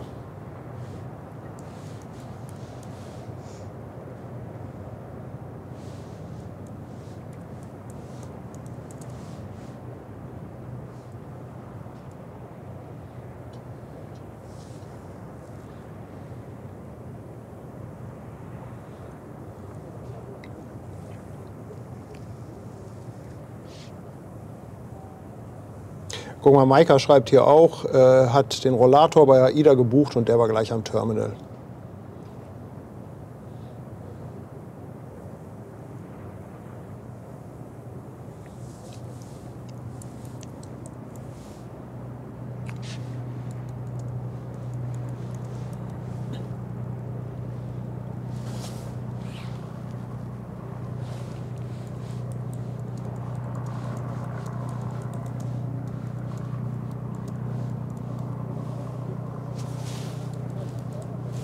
Immer wieder beeindruckend, wie ein Schiff so ein großes Gebäude noch überragen kann, oder? Ja, krass, also, dass oder? man es immer noch sieht.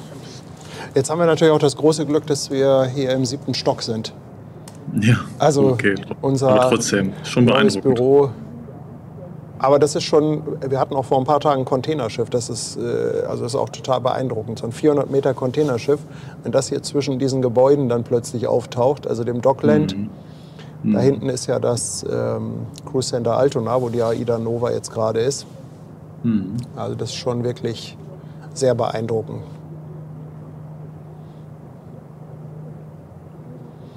Hier ist noch eine Frage, ob es Empfehlungen für Alleinreisende gibt. Ich habe gehört, Alleinreisen ist grundsätzlich immer teuer. Stimmt das?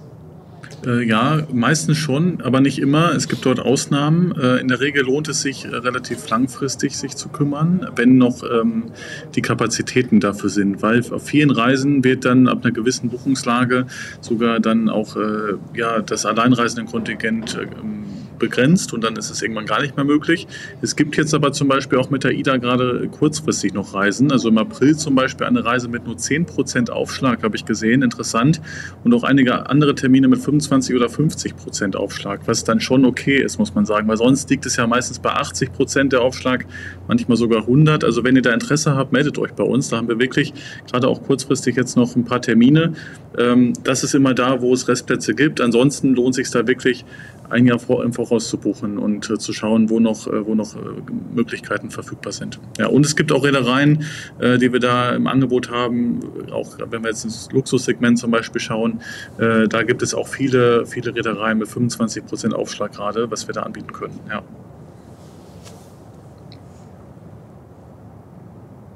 Ja gut, das ist natürlich auch verständlich, ne? Die Kabinen sind eigentlich alle auf 2 Personen ausgelegt.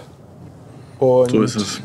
Ja, ich meine, dass man da natürlich auch geschäftlich denkt und die gerne möglichst auslasten möchte, das ist, glaube ich, klar. Auch wenn es durchaus manchmal ärgerlich ist. Absolut, ja. Aber das ist ja mal gut, wenn man da auch einen Ansprechpartner hat, der hier und da noch weiß, wo was möglich ist. Und das ist nämlich dann auch immer der Vorteil eines Reisebüros, zumindest eines Fachreisebüros, die sich auskennen und dann versuchen, da Möglichkeiten zu finden. Ja.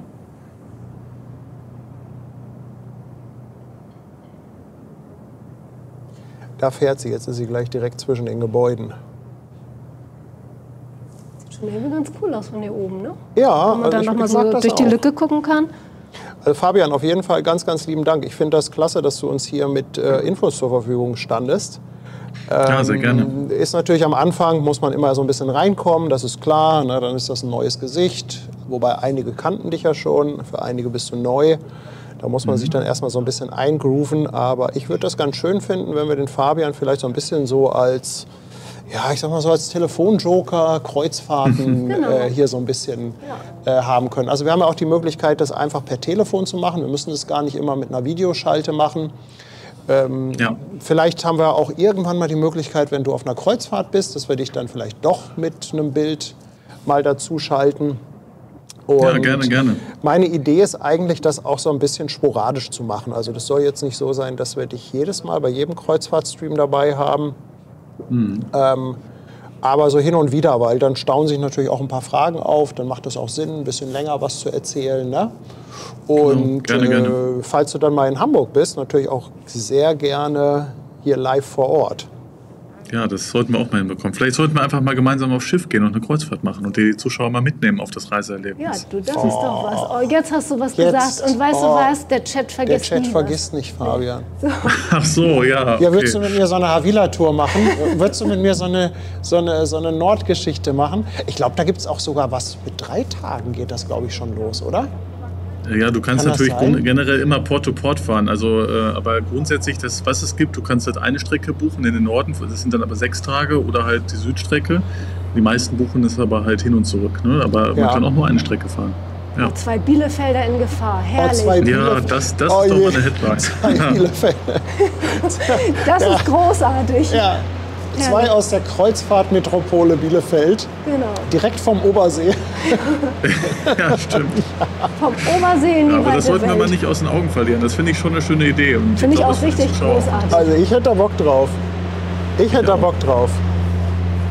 Ja, das ist herrlich. Ja. So, und alles, was so auch an Fragen bei mir so aufläuft oder so, das leite ich dann alles an dich weiter. Ne? Das hat ja prima geklappt beim letzten Mal. Also Sehr gerne. ja auch Wir viele machen die das gerne. Fragen und dann nicht genau wissen, wohin und so. Das, ne? Also wie gesagt, wenn bei mir irgendwas ankommt, dann habe ich ja den Experten, wo ich jetzt... Genau, und wie gesagt, wir hatten ja kann. die Links gepostet, ansonsten Ja. sind die bei YouTube auch noch unten drunter. Und es ist jetzt auch nicht so schwer, den Fabian zu finden, einfach unter Kreuzfahrtstudio. Dann glaube ich, klappt das. Klappt das Genau, ganz gut. ja. Die Stefanie 1989 hat hier einen guten Titel schon. Neue Serie, 2 Bielefelder erobern die Welt. Ja, So, ich will den Fabian hier noch einmal ins Bild holen. Lieber Fabian, jetzt einfach damit die Gäste, die vielleicht auch ein bisschen später gekommen sind, jetzt auch noch mal die Möglichkeit haben, dich zu sehen. Das ist der Ja, Fabian, sehr gerne. Fabian Betzendahl. Und der war heute hier unser Gesprächspartner. Hat schon eine ganze Menge. Was hast du gesagt? Wie viele Kreuzfahrten hast du gemacht? Oder wie viele Tage warst du auf See? Also es sind über 1100 Tage auf See und das verteilt sich auf ungefähr 150 Kreuzfahrten inzwischen. Digga. Ja. das ist ja echt schon Wahnsinn. Und das halt wirklich über alles verteilt. Ne? Also zum einen die großen Schiffe wie jetzt AIDA oder mein Schiff, was wir hier gesehen haben, aber auch die Expeditionsschiffe, die Luxusschiffe, Segelkreuzfahrten auch schon gemacht, total faszinierend, Flusskreuzfahrten, die komplette Bandbreite. Das ist ja fast mehr, als ich die Strecke Hamburg-Bielefeld gefahren bin zu der Zeit, als ich Tanja kennengelernt habe. Höchstwahrscheinlich. Fabian, auf jeden Fall erstmal ein ganz, ganz dickes Dankeschön. Also ich fand das sehr angenehm mit dir, sehr unterhaltsam und vor allem auch informativ. Und ich hoffe, dass die Zuschauer das auch weitestgehend so gesehen haben. Und ich würde mich wahnsinnig freuen, wenn das nicht das letzte Mal bleibt und wir da irgendwie so ein bisschen was draus machen. Zum Thema Ja, sehr, sehr gerne. Kreuzfahrt. Und wir sollten es nicht aus dem Auge verlieren, wirklich mal gemeinsam aufs Schiff zu gehen. Ich glaube, da können wir was Tolles draus machen, was auch unterhaltsam und gleichzeitig informativ wird. Wir wollen ja auch immer ein paar Infos damit liefern.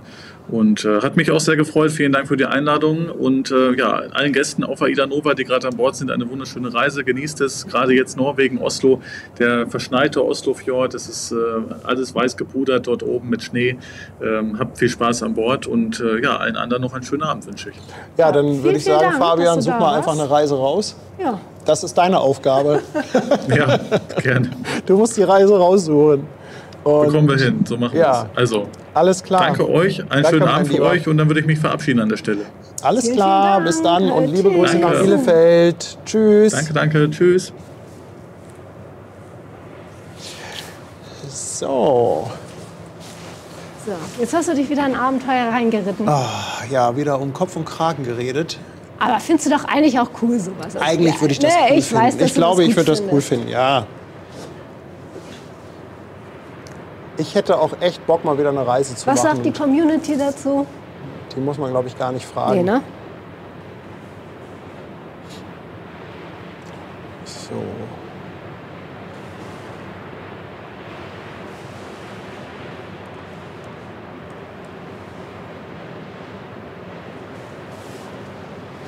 So, natürlich komplett vergessen, irgendwelche Fotos zu machen.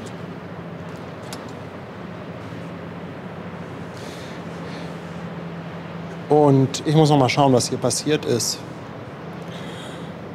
Wir haben schon probiert, so fast alles mit zu DaViV hat 5. Monat im Twitch dabei. Ganz lieben Dank. Ich glaube, das hatten wir zuletzt.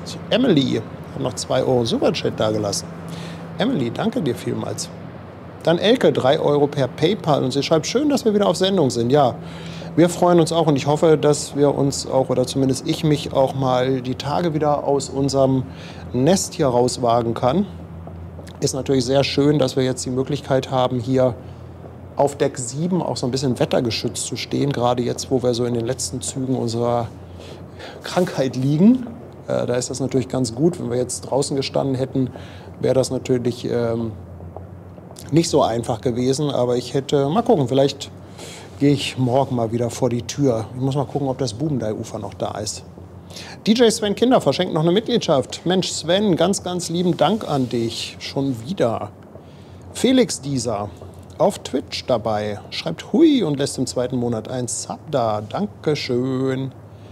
Dann der Onkel Roman mit 5 Euro Superchat. Und er schreibt, möchte mal bei einem Hafenwalk dabei sein, wenn ihr das mal wieder macht. Ist leider zeitlich immer alles sehr, sehr schwierig. Vor allem, weil wir das auch immer alles sehr spontan machen. Auch mit diesen Walks. Von daher nicht so einfach. Knut vom Oberharz lässt noch 5 Euro per PayPal da. Und er schreibt, möge Frieden, Freude und Hoffnung so groß werden, als die Zahl an Tropfen wie der ganze Hamburger Hafen fast. Als er irgendwas mit Tropfen geschrieben hat, dachte ich erst, jetzt kommt was mit meiner laufenden Nase.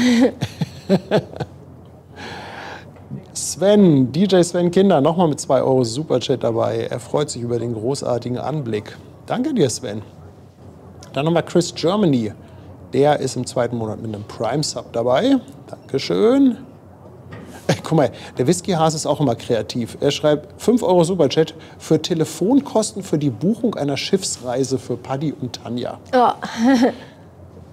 Das waren noch Zeiten, als man extra Telefonkosten hatte. Ja. Ich frage mal in die Runde, wer von euch kann sich noch daran erinnern, als Telefonieren in Einheiten abgerechnet wurde? Da gab es doch immer, ich glaube, 8 Minuten war tagsüber und abends ab 18 Uhr war 12 Minuten die Einheit. Und dann waren das, glaube ich, pro Einheit 23 Pfennig oder sowas. Wer kann sich an die Zeiten noch erinnern? Toni, 10 Euro per PayPal. Und der schreibt auch nochmal, thank you, Tanja, Paddy und Fabian. Thanks a lot. JT Kirk, auch 10 Euro per PayPal. Er schreibt, das war ganz toll, bitte mehr Gäste im Studio. Wir fahren auch immer nach Norwegen mit AIDA. Fahrlos, Ich finde das ist- ja auch immer toll ja. mit Gästen. Irgendwie auch mal was anderes. Gäste sind auch toll und ganz ehrlich, Ich meine, guck mal, heute hätten wir nur die Nova gehabt, die raushält. Jetzt war Fabian Ja. dabei, das toll erklärt, der hat viele Infos, was die Leute auch interessiert. Ist doch schön, wenn jemand so dabei ist. ich finde das auch gut. Und wenn die halt vor allem inhaltlich was dazu liefern. Ja? Also ich kann das verstehen, dass es da auch mal den ein oder anderen kritischen Hinweis gibt. Aber ihr müsst auch echt fair sein. Denn wir versuchen nicht auf Teufel komm raus, euch was zu verkaufen, sondern wir bieten euch einfach eine Möglichkeit, an Informationen ranzukommen. Und letztendlich entscheidet jeder selber, ob er die Kohle da raushaut oder nicht. Und im 3. Monat mit dem Prime Sub Sven Sisters 1407. Guck mal, jetzt schreiben, ich habe wieder was in den Raum geworfen mit den Telefoneinheiten. Kann mich gar nicht mehr so dran erinnern. Also ich weiß das, aber dass die das alle noch so wissen, die Zuschauer. Verrückt. Ja, und die Telefone mit Wählscheibe, wo man dann auch ein Schloss reinmachen konnte.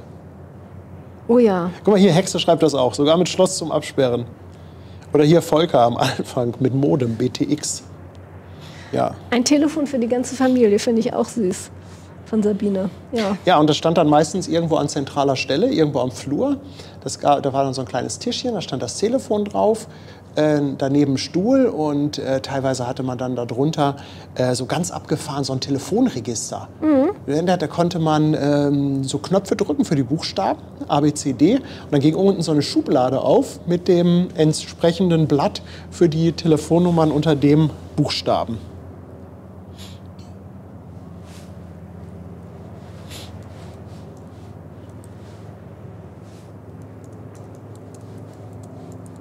Ja, die klassischen Farben. Das Grün gab es, dann gab es das Beige, dann gab es, glaube ich, so ein Orange gab es.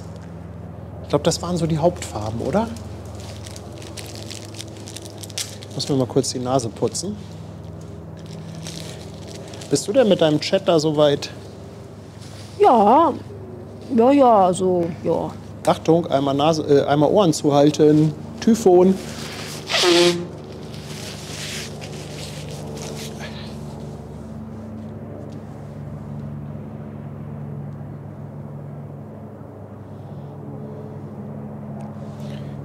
Guck mal, und Brick Olli ist auch wieder an Bord. Moin, mein Lieber. Beste Grüße auf die Icons of the Seas. Ist doch auch Wahnsinn, oder? Ja, muss man gerade Die jetzt hier. hier Zuschauer haben, beziehungsweise Mitarbeiter, die da auf dem Schiff sind. Ne? Ich finde das großartig. Können wir auch mal zuschalten. Genau. Typhon, einmal Ohren zuhalten.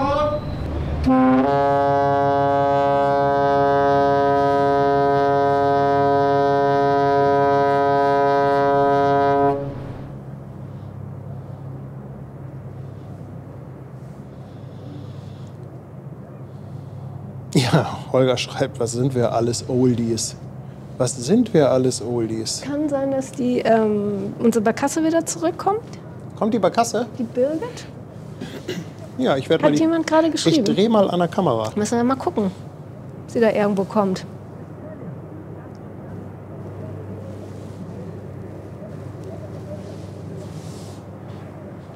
Sehen wir da was? Ja, hier habe ich gerade andere. Habichtschiff habe ich hier.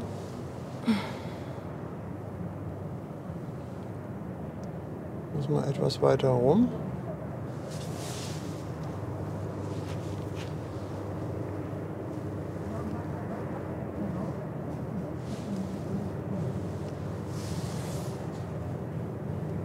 Nö, also ich. Okay.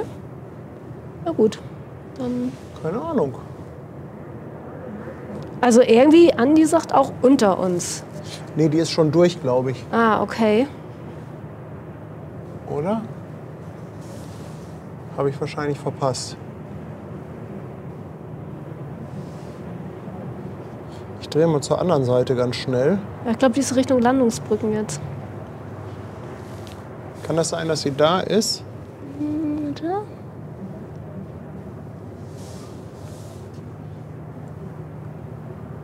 Das könnte sie sein.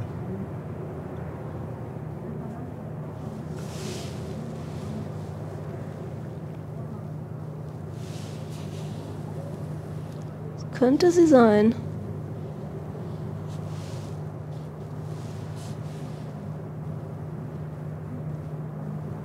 Was für ein schöner, klarer Himmel.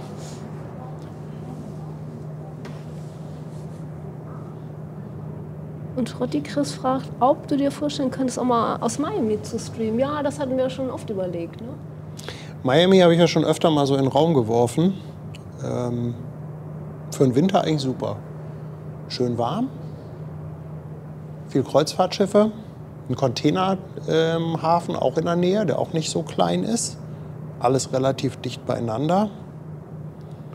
Ja, warum nicht?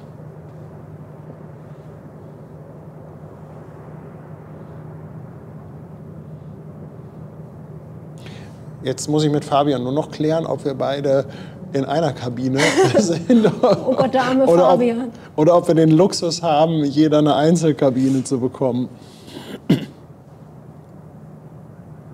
Danach ist er dann aber als Experte bei uns raus, ne? Er wurde nie wieder gesehen. Oh Gott, der Arme. Das war übrigens die Birgit Ehlers. War sie das, ne? Ja, das war sie. Ja.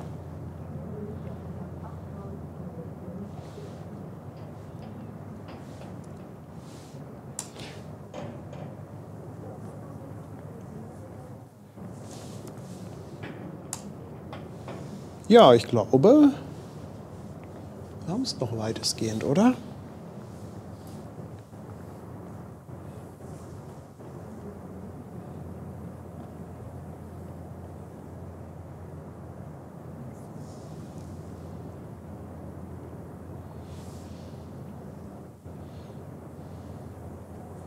So. Okay. Hexe fragt, ob ich den LKW-Fahrer am Cruise Ship Terminal Miami gucke. Nee, den habe ich ehrlich gesagt noch nicht entdeckt. Hetzer sagt, sag einen Termin, dann buche ich auch. Wahrscheinlich wird da eine Community-Kreuzfahrt draus. Das ist wahrscheinlich. Ja, das könnte sein.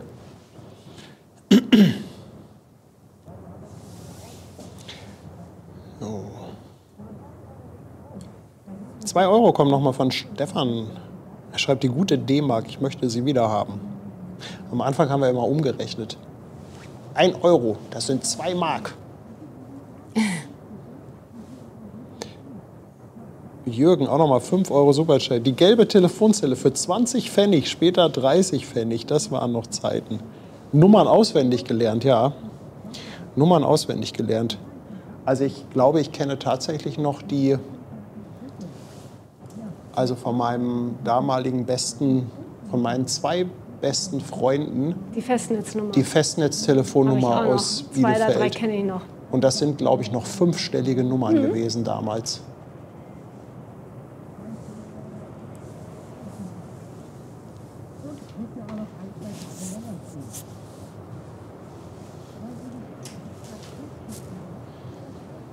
Ich glaube, jetzt kannst du dich wieder neben mich setzen. Ja, dann können wir noch mal, das könnte ich tun. können wir uns noch mal zeigen.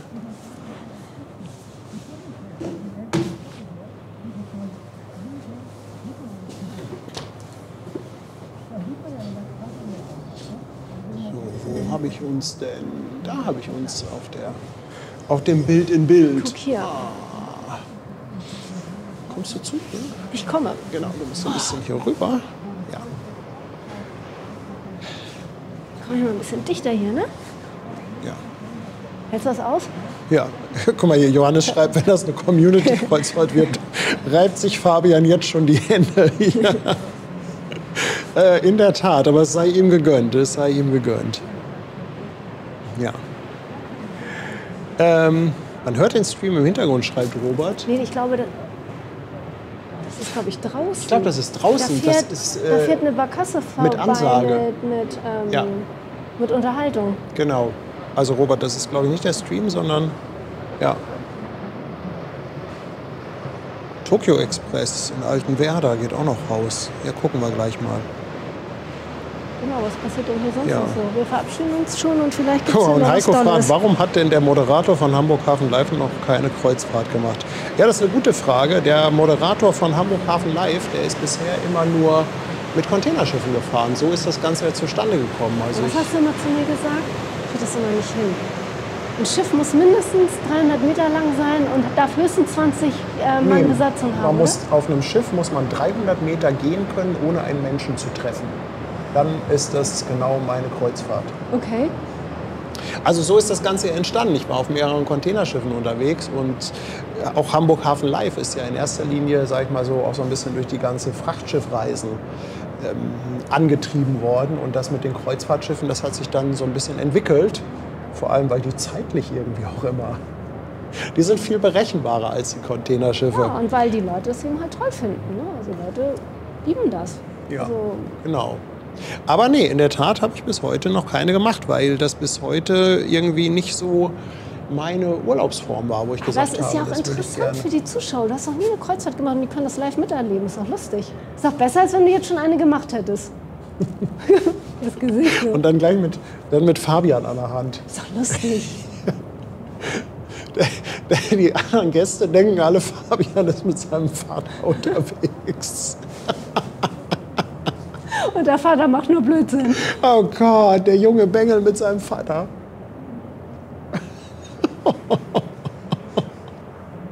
Es wird lustig. Oh.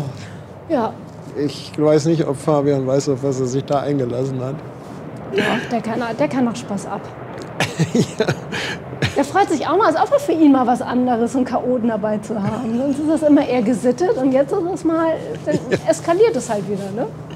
Ja, ganz genau. Ganz genau. Ja, hier, Holger, mit großem Getränkepaket. Besser ist das. Das große mit viel Alkohol. Aber ich glaube, so zu zweit kann man noch im Kreuzfahrt super irgendwas anstellen. Ich meine, das ist doch prädestiniert für irgendwelchen Unsinn, oder?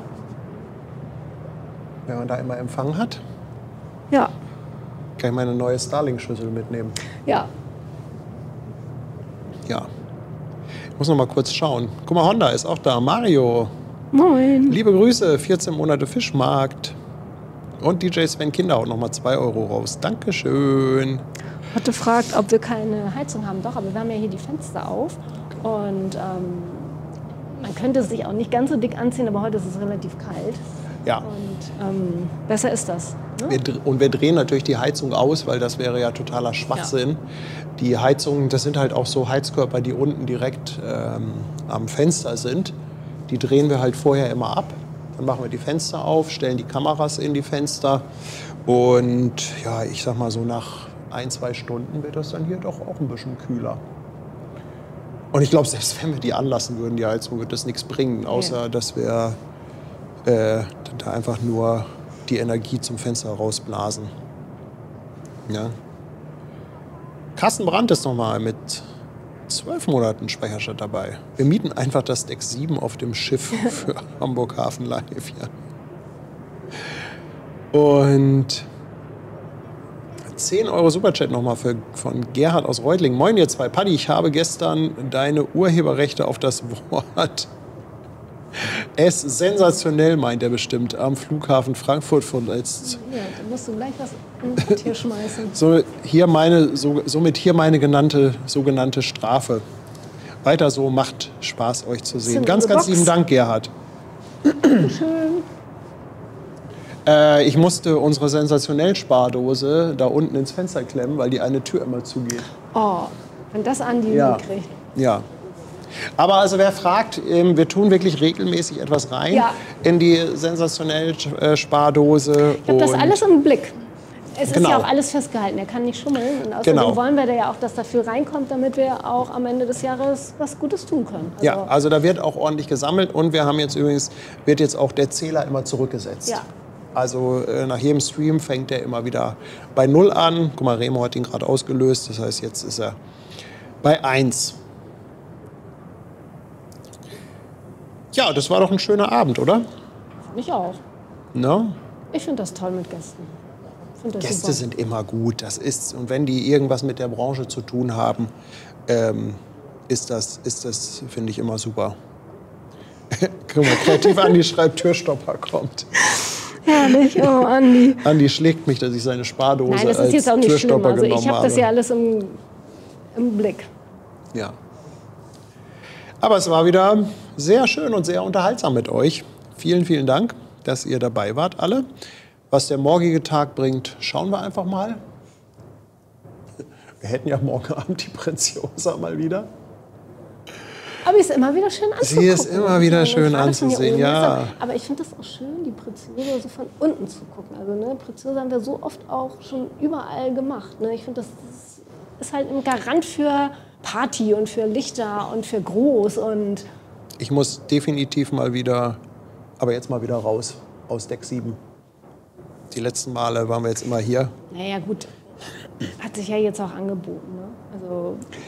Also ohne Deck 7 hätten wir wahrscheinlich den einen oder anderen Stream jetzt nicht gemacht.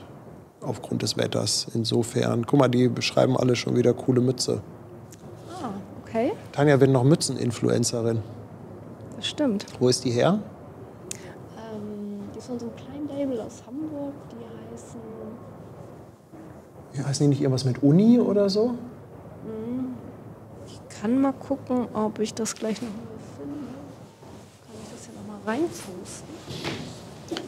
Asterix, danke auch an dich. 2 Euro für die Spardose.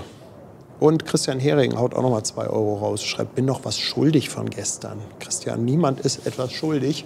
Aber wir freuen uns natürlich, wenn ihr uns unterstützt. Deshalb ganz, ganz lieben Dank. Ihr merkt auch, die Stimme ist noch so ein bisschen belegt. So ganz perfekt ist das noch nicht. Auch der Whiskyhase schreibt, für die Spardose finde ich sensationell. 5 Euro. Dankeschön. Ganz, ganz lieben Dank. Fährt denn diese Tokyo Express schon? Yannick schreibt, sind 2 Schlepper dran. Hat die denn schon abgelegt?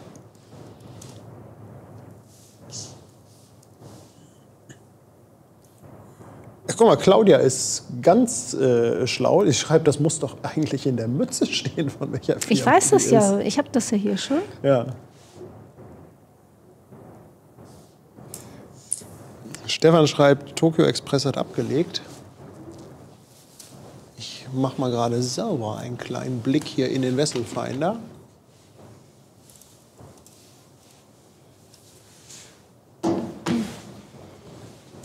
Also die Mützen sind wirklich gut. Patrick hat auch so eine. Auch mal einfach eine bestellt und er liebt sie, ne? Wollen wir Tokyo Express noch mitnehmen? Also die ist Ja. underway using engine. Und wo kommt die her? Die kommt aus dem Kühlbrand. Das heißt, die fährt da so ein bisschen so zwischen den Gebäuden durch. Ja, meine schon Also gerne. halbe Stunde hätten wir dann noch. Ja, was meinst du? Was meint der Chat? Ist fies denen gegenüber, die sich schon verabschiedet haben, oder? Unio Hamburg. Guck mal, der Björn schreibt es auch hier. Ah ja, du hast den Link ja auch gerade gepostet. Unio Hamburg, ganz genau. Die sind echt cool, die Mützen. Also für mich hat Tanja auch eine Ja, die halten so bestellt. mega warm. Also ich habe ja wirklich, Super warm. ich bin auch so totaler Mützenfan. Und ich habe echt viele Mützen und es hält keine so warm wie die. Also das ist Die sind echt, also die sind unglaublich. wirklich super. Richtig gut.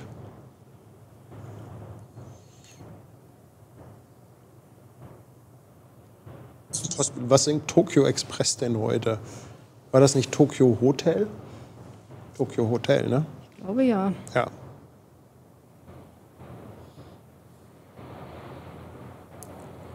Ja, dann schalte ich hier noch mal um. Und dann brauche ich aber erstmal einen Schluck Wasser. Das machen wir. Da habe ich keine Verpflegung mit, also du musst es aushalten. Obwohl, ich glaube, wir haben hier noch unsere große MSC-Schokolade. Was essen wir denn heute Abend noch? Das ist ja eine gute Frage. Da habe ich mir noch gar keine Gedanken drüber gemacht.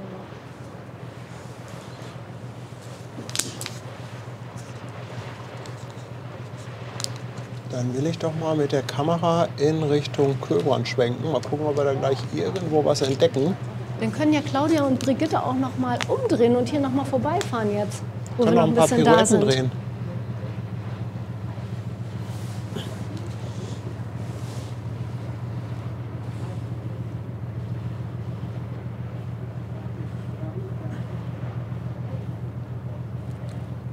Da sehen wir die Kühlbrandbrücke. Da müsste sie irgendwann dann durchkommen.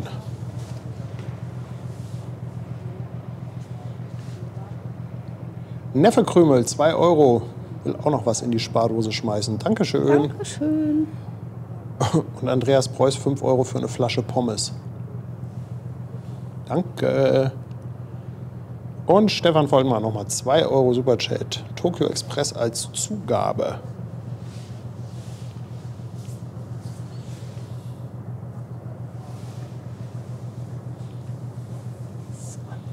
So. 0,4 Knoten, meldet Antje. Naja, gut. Dann lassen wir doch einfach mal laufen. Ja, das ist ja auch ein ganz schönes Bild jetzt hier, ne? Können wir machen. So, jetzt muss ich mir mal wieder meinen Schreibtisch hier einrichten, damit ich mal wieder was gucken kann hier. Ich muss mal gerade gucken, habe ich nicht hier irgendwo so eine Bild-in-Bild-Geschichte für... Warte mal, Oh, und 1, unsere lieben 2... Moderatoren haben auch schon gedacht, oh, jetzt endlich Feierabend und jetzt sabbeln die noch weiter, ne? Sorry. Schwester Hanse macht sich jetzt bestimmt erstmal ein Stößchen auf. Da haben wir Bild in Bild. Genau, da sehen wir auch die Tokyo Express. Mit 2 Boluda-Tauschleppern dran. Einmal VW Bison, 8ern und VW Rasant vorne. Ah, und Sebastian schreibt, Birgit Ehlers ist schon wieder fest verzurrt. Also die kommen nicht mehr.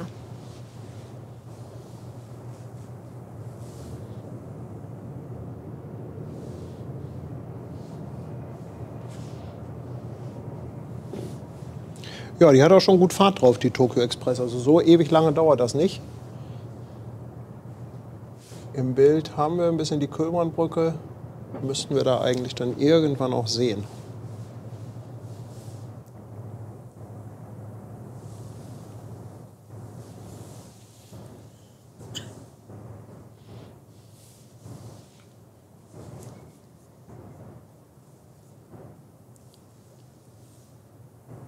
Oh, Anja hat Tee. Ja, Früchte-Spezialtee, würde ich mal sagen. Ne? Würde ich jetzt auch behaupten an deiner Oh, hier Stelle. schmeißen sie Rodizio auf den Markt.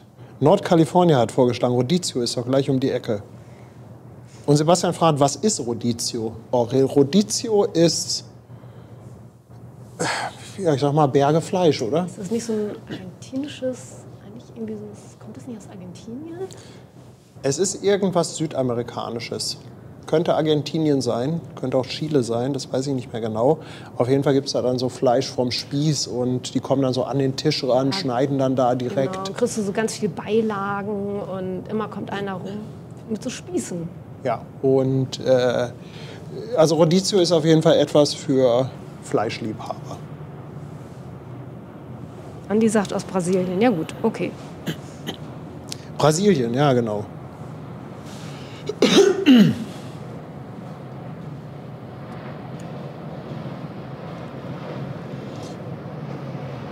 Nochmal zur Kreuzfahrt. Hättest du denn irgendwie, hast du irgendwie einen Wunsch, wo du gerne hin würdest? Kreuzfahrttechnisch? Ja.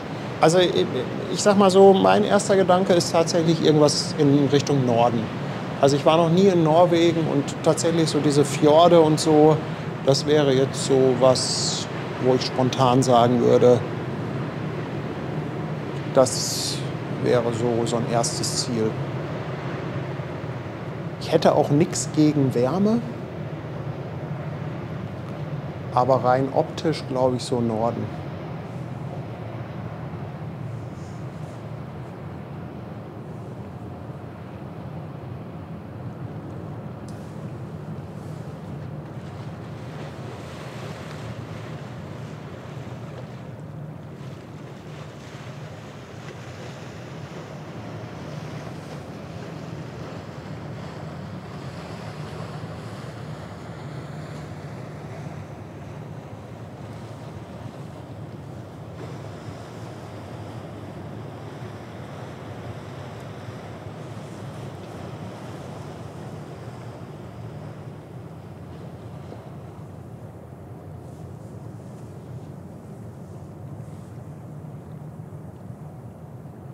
Ich glaube, da kommt doch was, oder? Ich meine, da sehen wir die Brückenaufbauten und da blinkt es auch. Das könnte die Tokyo Express sein. Ja, das sieht so aus, ne? Ja. Das sieht so aus.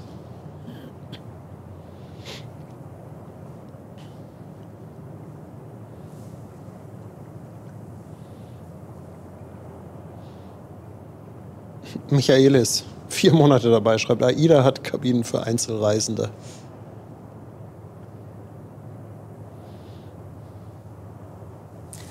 Ja, der Fabian wird schon was Gutes raussuchen.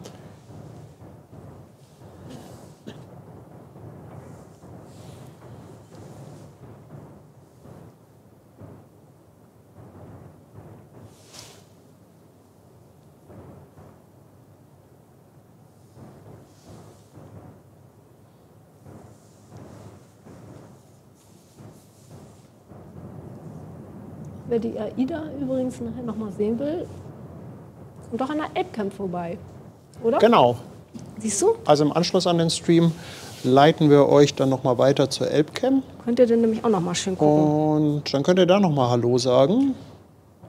Aber bis zu Hause schaffen wir das nicht mehr live, werden wir die dann nicht mehr sehen. Nee, wir schaffen es, glaube ich, Sind nicht. wir denn diesmal zu langsam? Aber ich gucke das auch immer noch, wenn ich zu Hause bin und nicht mit hier vor Ort war. Das gucke ich auch immer noch.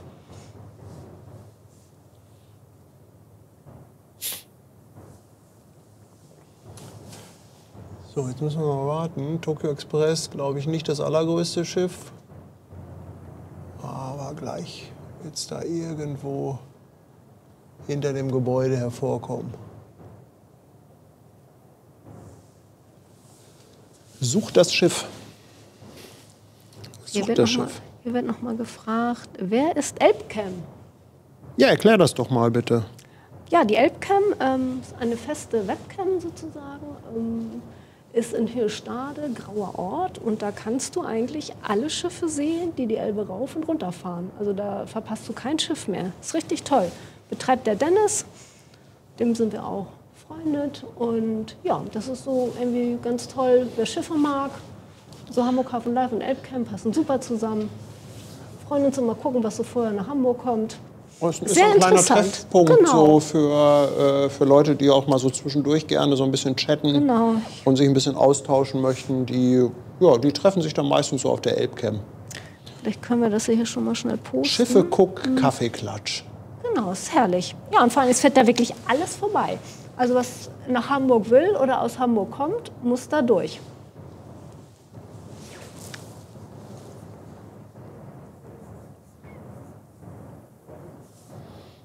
Also jetzt ist sie gerade unter der Kölbrandbrücke durch.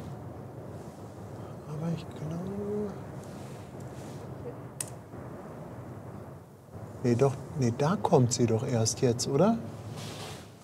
Jetzt fehlt mir natürlich hier Zoom. Da kommt sie, die Tokyo Express. Das, was wir eben gesehen haben, war sie, glaube ich, gar nicht.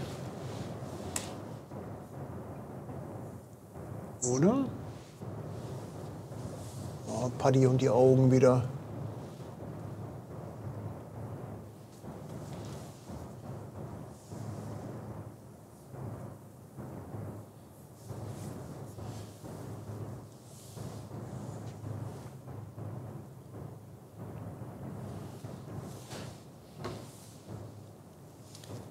Svenny, DJ Sven Kinder, verschenkt noch eine Mitgliedschaft. Dankeschön. Und Volker Goret, 5 € Superchat. Und er schreibt, wie wär's mit L'Osteria? Ja, die Pizzeria ist wirklich, also L'Osteria, die Pizzeria, die ist ja hier bei uns unten quasi schräg unter uns. Und die ist echt gut, die Pizza. Vor allem groß.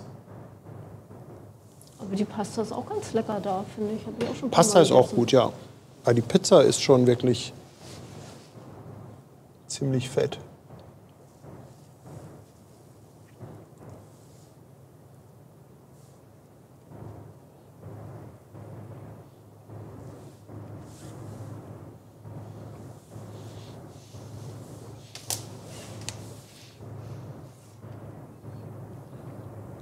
Kathi Kat fragt, ob es am Willkommenhöft auch Musik für die AIDA gibt. Ja, also üblicherweise werden da alle Schiffe begrüßt und verabschiedet. Ist, glaube ich, ein bisschen zeitabhängig, oder?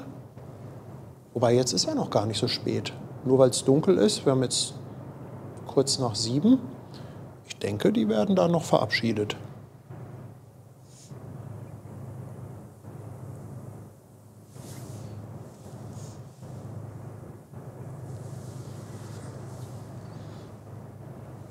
Also da kommt auf jeden Fall die Tokyo Express. Da kommt sie, ne? Ja, ja, da kommt sie.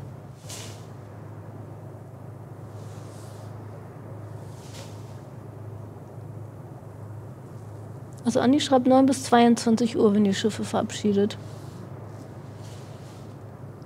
Oder empfangen. Oder beides.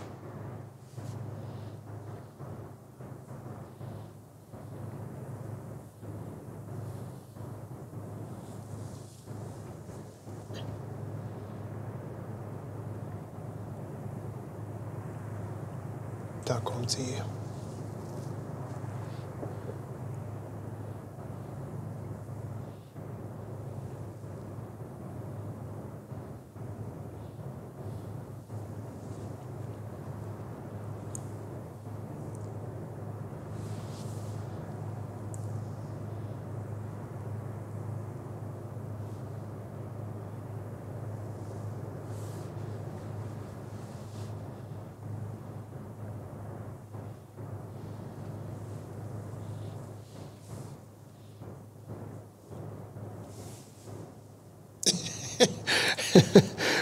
In Rotterdam fährt die NYK Romina mit Ziel Hamburg los, falls wir noch ein bisschen warten möchten.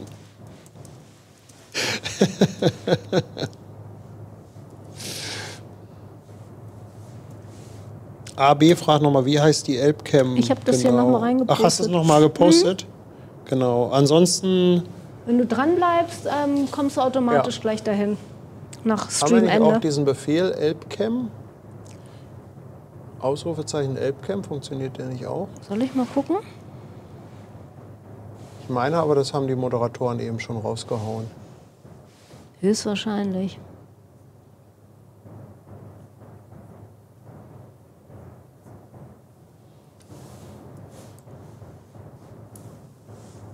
Fast schon gespenstisch, wie die sich da rausschleicht. Tokyo Express.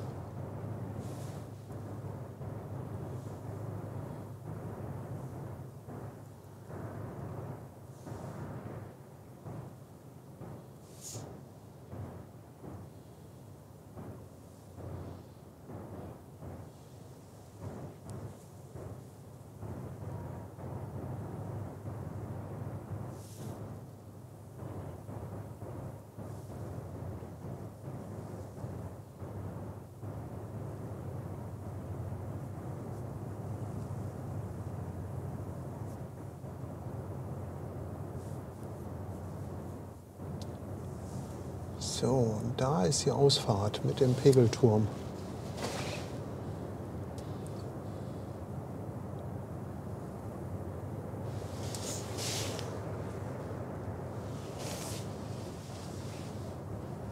Weiß man denn, wo die hingeht, beziehungsweise auf was für einen Dienst die jetzt fährt? Tokyo Express? Die geht jetzt erstmal nach Wilhelmshaven.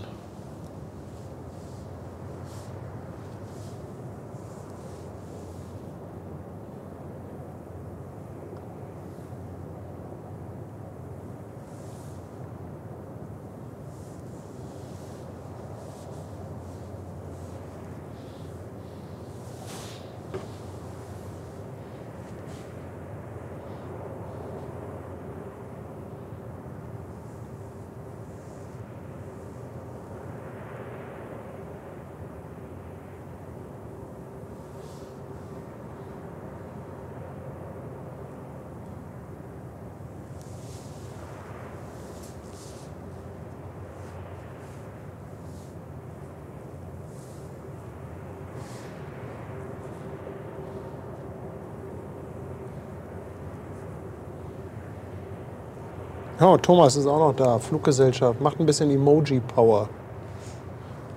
Moin, mein Lieber. Moin. Grillmeister, ja, auf der Elbcam ist jetzt natürlich alles schwarz. Also die ist bei Dunkelheit darauf angewiesen, dass alles leuchtet. Wenn die Aida Nova da vorbeifährt, dann erkennt man was. Aber ansonsten ist es da wirklich stockduster in der Gegend.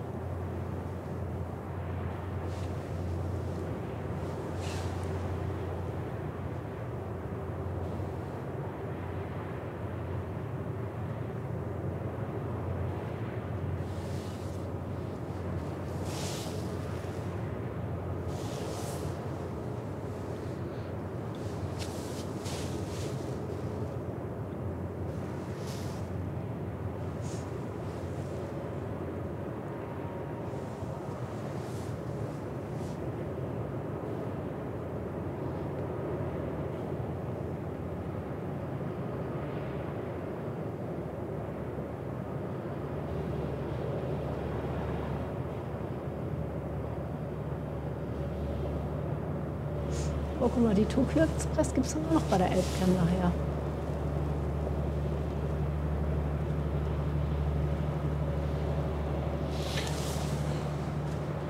Sagst du? Ich sagte, die Tokyo Express gibt es auch noch bei der Elbcam. Stimmt. Wobei die wirklich düster sein wird.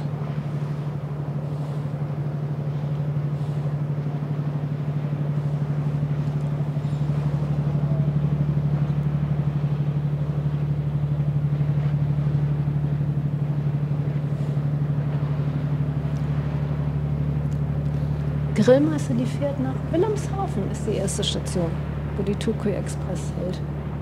Genau. Haben wir gerade gelernt.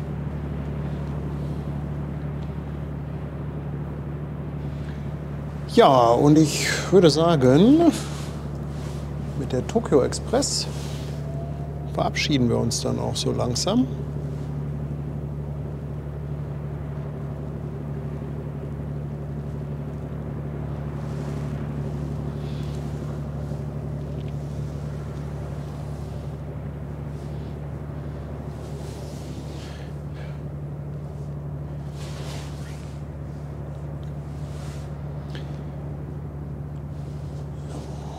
Noch mal zurück mit der Kamera hier ins Licht.